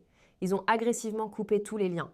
Ils l'ont escorté jusqu'à son bureau, lui ont tendu une boîte en carton et lui ont donné exactement 10 minutes pour emballer ses effets personnels pendant que la sécurité surveillait chacun de ses mouvements. Il a été dépouillé de ses badges d'accès d'entreprise, de son téléphone d'entreprise et de sa dignité devant les collègues mêmes qu'il avait passé des années à essayer d'impressionner. Comme son licenciement était qualifié de licenciement pour faute grave, son indemnité de départ a été complètement annulée. Pire encore, l'entreprise était légalement tenue de signaler ses agissements aux autorités de régulation. Ses licences financières ont été suspendues en attendant un examen massif au niveau national. Julien était officiellement mis sur liste noire dans toute l'industrie. La carrière de haut vol qu'il appréciait plus que son mariage était morte. Mais Maître Dubois et moi savions que la perte de son emploi n'était que le premier acte de son cauchemar financier. L'événement principal était l'administration fiscale. Julien s'était toujours cru le plus malin en matière d'argent. Lorsqu'il a contracté le prêt sur la valeur nette de la maison et a versé l'argent à sa sœur et à sa maîtresse, il a délibérément tenté de contourner la déclaration standard des droits de donation. De plus, lorsqu'il a poussé agressivement pour antidater notre séparation afin de protéger sa prime d'entreprise de fin d'année, il a involontairement créé une énorme divergence dans ses récentes déclarations de revenus. Il avait essayé de classer le retrait de la valeur nette de la maison comme une dette conjugale partagée tout en tentant simultanément de protéger ses primes à venir comme un bien propre non imposé. On ne peut pas jouer sur les 2 tableaux avec le fisc. Il avait caché des revenus déguisés des achats de luxe en dette ménagère légitime et omis de déclarer correctement le transfert de 45 000 € à sa sœur comme un don imposable. Une fois que le jugement du tribunal de la famille est devenu public, il a automatiquement déclenché un signal d'alarme sévère au sein des systèmes de surveillance fiscale. Le fisc adore les cibles faciles, surtout lorsqu'un juge a déjà explicitement documenté la fraude financière dans une décision civile. Exactement 1 semaine après son licenciement public, Julien a reçu un avis formel de contrôle fiscal. Le fisc ne négocie pas poliment comme les médiateurs des tribunaux de la famille. Ils agissent avec une efficacité mécanique impitoyable. Ils ont immédiatement placé une saisie administrative à tiers détenteur sur tous ses comptes personnels restants. Le compte bancaire privé où il avait planqué les 84 000 € volés de notre épargne commune a été complètement gelé. Il ne pouvait pas retirer un seul centime pour faire ses courses et encore moins payer des avocats de la défense pour le sauver. J'ai entendu dire qu'il avait essayé d'appeler son avocat Maître Legrand, le suppliant de le représenter contre le fisc. Le cabinet de Maître Legrand a rapidement décliné ses appels invoquant un manque massif de fonds de provision. La panique qu'il a dû ressentir à ce moment-là était entièrement de sa propre faute. Il avait une dette hypothécaire de 200 000 euros, me devait des dizaines de milliers d'euros en restitution ordonnée par le tribunal, faisait face à des pénalités journalières croissantes de la part du fisc et ne possédait absolument aucun revenu. L'homme qui s'était constamment moqué de mon travail d'indépendante comme étant pathétique était maintenant totalement démuni. Je me suis assise dans ma suite de location à Paris, examinant les mises à jour numériques que Maître Dubois m'avait transmises. Chaque nouvelle alerte dressait un tableau plus clair de sa dévastation absolue. Avec ses comptes complètement gelés par le fisc, Julien a manqué son tout premier paiement sur la ligne de crédit, sur la valeur nette de la maison. La banque, voyant que leur emprunteur était soudainement au chômage et sous enquête, n'a pas perdu de temps. Elle a émis un avis formel de défaut de paiement. La grande maison, symbole physique de sa précieuse façade de classe supérieure, lui glissait entre les doigts. Il a essayé désespérément de vendre la maison pour couvrir les dettes croissantes, mais il n'a pas pu trouver un acheteur prêt à payer son prix de vente fortement gonflé dans un marché pressé. Même s'il parvenait à la vendre, l'ordonnance du tribunal stipulait explicitement que je devais d'abord être entièrement remboursé de sa part du produit. Il était pris au piège dans une cage financière de sa propre conception impeccable. Il a tenté de contacter ses anciens copains d'entreprise pour son prêt d'urgence, mais ses appels sont restés sans réponse.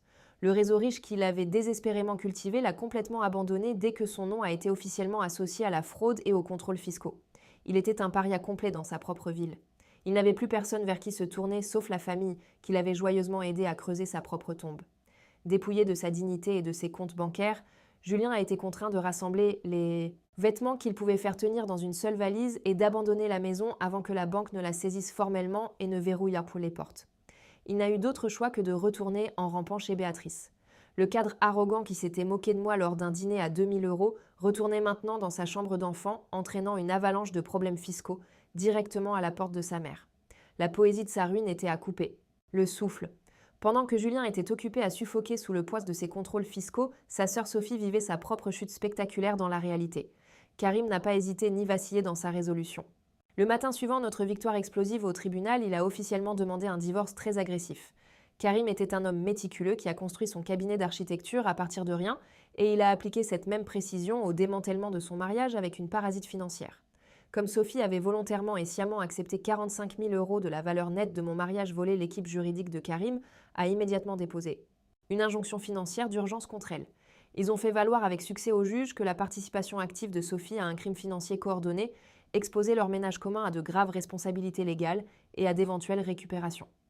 Le juge a accepté sans hésitation. Karim a obtenu le contrôle total et exclusif de tous leurs principaux biens matrimoniaux, en attendant le règlement final du divorce. Sophie a découvert sa nouvelle réalité, en tentant de maintenir son faux style de vie d'influenceuse de luxe. Elle est entrée dans une boutique exclusive du centre de Paris complètement inconsciente de la tempête juridique qui se préparait au-dessus de sa tête. Elle a rassemblé des brassées de vêtements de créateurs et a remis avec confiance à la caissière sa carte de crédit platine. La transaction a été instantanément refusée. Elle a essayé une deuxième carte, puis une troisième. Chaque compte était complètement gelé. La directrice de la boutique, reconnaissant les signes d'une coupure financière soudaine, lui a poliment mais fermement demandé de quitter le magasin les mains vides. Furieuse et profondément humiliée, Sophie est retournée en trombe à la maison qu'elle partageait avec Karim avec l'intention de lui crier dessus pour avoir osé toucher à son argent de poche. Elle a ouvert la porte d'entrée en grand prête à se lancer dans une crise de colère théâtrale. Au lieu de cela, elle a trouvé Karim debout silencieux dans le hall. À côté de ses pieds se trouvaient 3 grandes boîtes en carton contenant ses vêtements chers et sa vaste collection de sacs à main de créateurs. Il avait emballé ses affaires avec la même efficacité froide qu'elle avait montrée en aidant Julien à comploter ma chute. Karim n'a pas élevé la voix. Il lui a simplement tendu une épaisse enveloppe manille contenant la requête en divorce formel et les injonctions financières d'urgence. Il a regardé la femme qu'il avait aimée et soutenue pendant des années avec rien d'autre qu'un détachement glacial absolu. « Tu as 30 minutes pour prendre le reste de tes affaires personnelles et sortir de ma maison », a déclaré Karim, sa voix complètement dépourvue de toute chaleur. « Les serrures seront changées cet après-midi. Le leasing de ta voiture a été officiellement transféré entièrement à ton nom et comme les comptes sont gelés. Je te suggère de trouver un moyen de payer la prochaine échéance toi-même. » Sophie s'est complètement effondrée.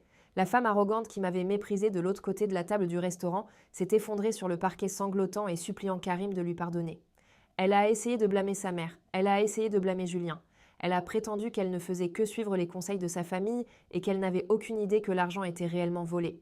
Karim a simplement contourné sa forme pleurante, a ouvert la porte d'entrée et a pointé du doigt l'allée. Il a refusé d'entendre la moindre excuse. Elle avait fait son choix en conspirant pour laisser une autre femme sans abri. Et maintenant, elle vivait exactement la même réalité terrifiante. N'ayant nulle part où aller et absolument aucun accès à l'argent, Sophie a été forcée de traîner ses boîtes en carton jusqu'à sa voiture. Elle a conduit directement chez sa mère, pleurant hystériquement en entrant dans l'allée bien entretenue de Béatrice. Mais elle était sur le point de découvrir que Béatrice n'était pas en mesure de lui offrir un sauvetage financier. Mon avocat, Maître Dubois, avait été incroyablement occupé à exécuter la phase suivante de notre stratégie de représailles.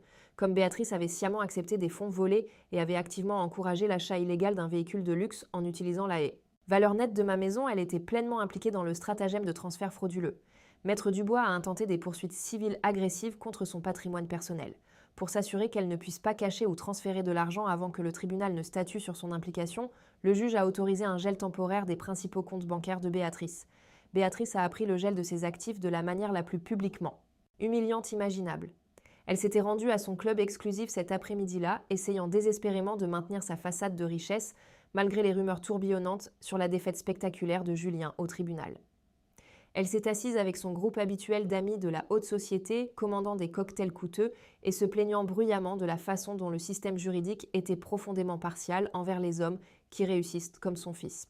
Quand le serveur a apporté l'addition, Béatrice a remis avec confiance sa carte bancaire premium.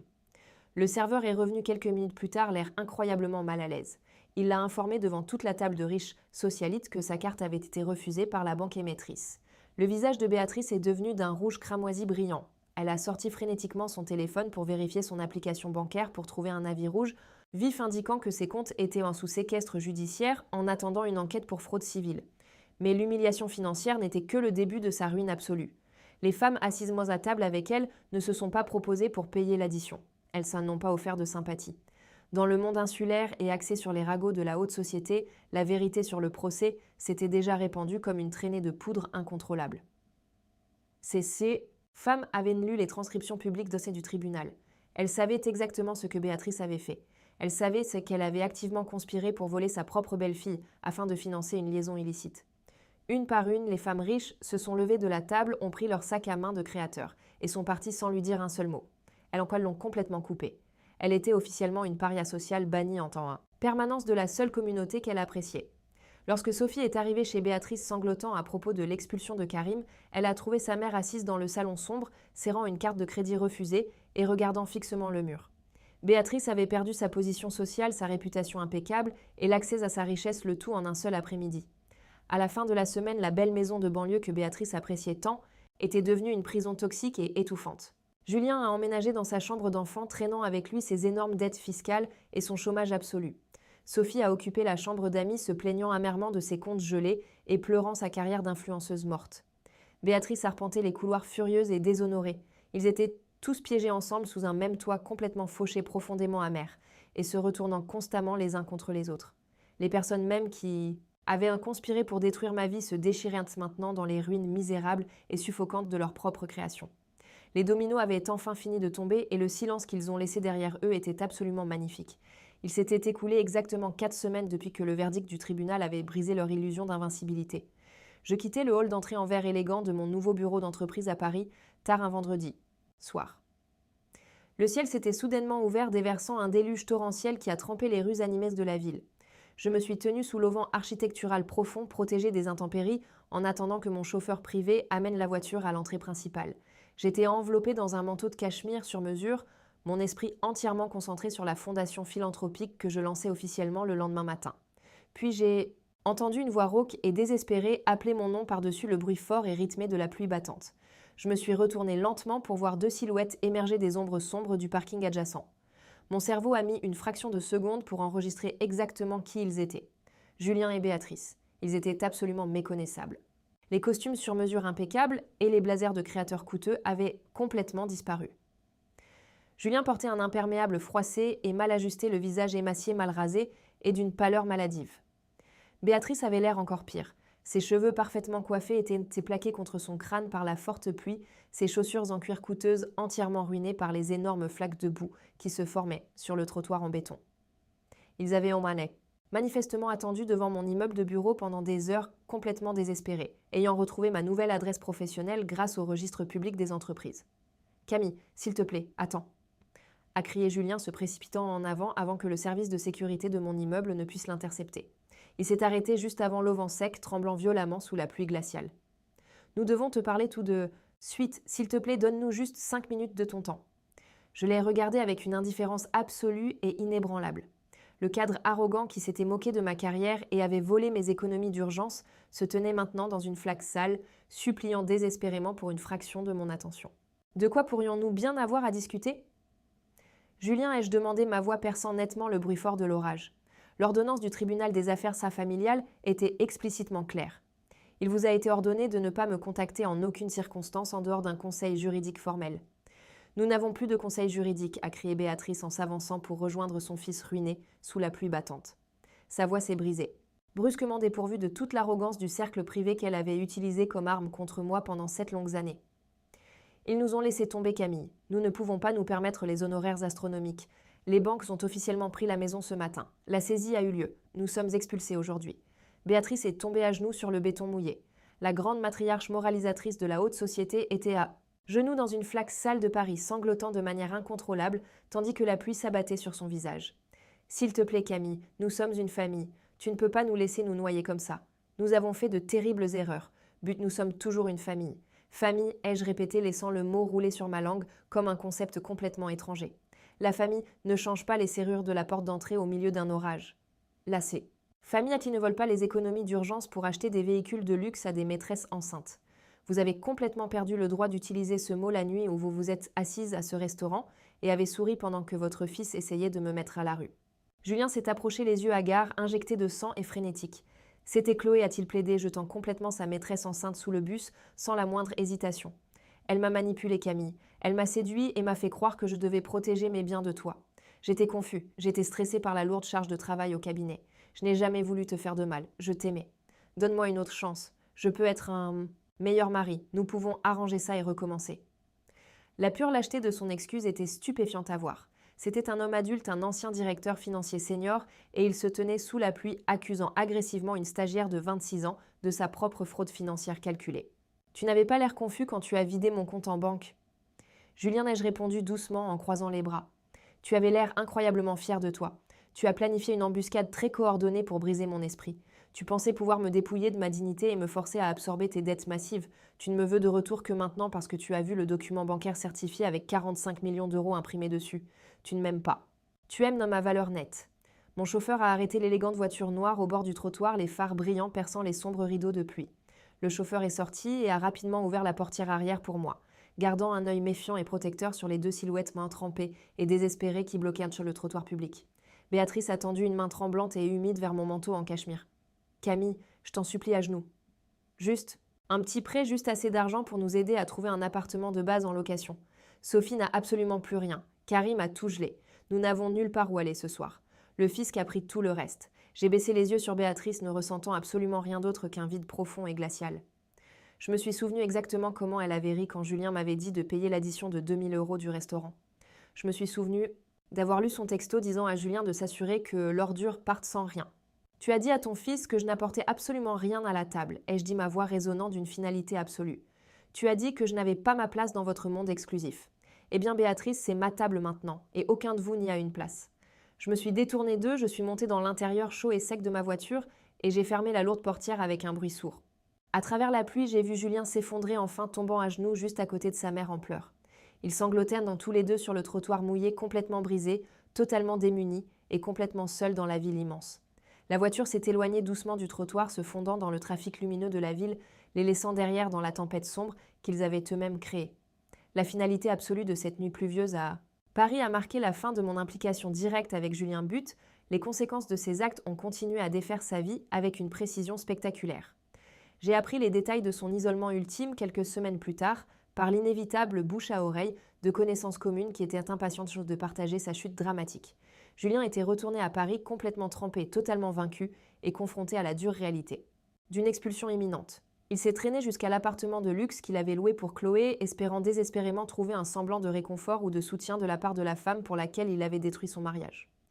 Au lieu de cela, il a ouvert la porte d'un appartement qui avait été complètement vidé. Chloé était jeune et incroyablement opportuniste, mais elle n'était certainement pas stupide. Dès qu'elle a été témoin du verdict catastrophique du tribunal et qu'elle a réalisé que Julien était accablé de centaines de milliers d'euros de dettes juridiques, sa connexion romantique avec lui a disparu instantanément. Elle s'était engagée avec un riche directeur financier qui lui avait promis un vaste domaine à la mer. Elle n'avait absolument aucun intérêt à jouer les infirmières pour un fraudeur en disgrâce au chômage activement sous enquête fiscale. Selon le concierge de l'immeuble, Chloé n'avait pas perdu de temps. Pendant que Julien et Béatrice étaient occupés à me supplier de leur accorder pitié sous la pluie battante, Chloé avait engagé une équipe de déménageurs. Elle a emballé tous ses vêtements de créateur, ses bijoux coûteux et chaque article de luxe que Julien avait acheté pour elle pendant leur liaison. Elle a tout chargé dans le Range Rover blanc immaculé.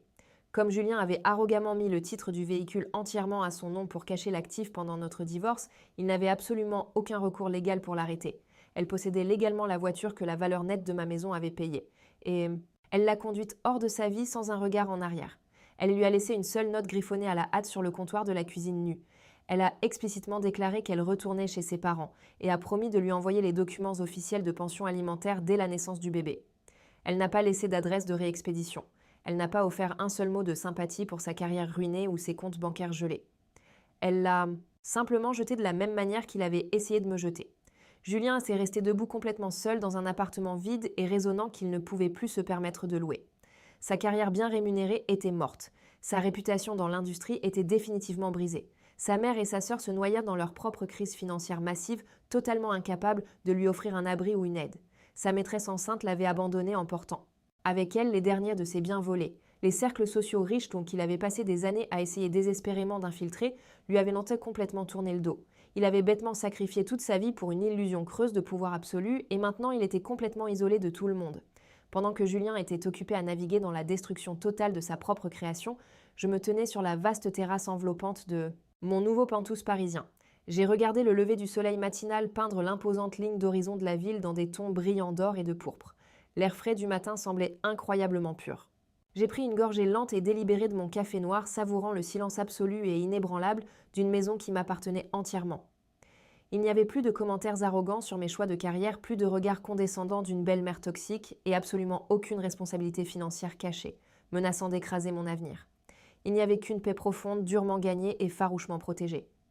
Plus tard ce même matin, je suis entrée dans la grande salle de conférence ensoleillée de mon siège social nouvellement créé. J'avais pris une part substantielle et dédiée des fonds de l'acquisition de Luminar et j'avais officiellement lancé une fondation à but non lucratif. Notre mission principale était très spécifique. Nous nous sommes spécialisés dans la fourniture d'une représentation juridique de haut niveau et de ressources financières d'urgence pour les femmes qui échappent activement à la violence économique dans leur mariage. J'ai personnellement engagé une équipe dévouée d'avocats impitoyables, de conseillers financiers de premier plan et d'experts comptables judiciaires pour garantir qu'aucune femme qui franchirait nos portes n'aurait jamais à faire face seule à une embuscade brutale au tribunal.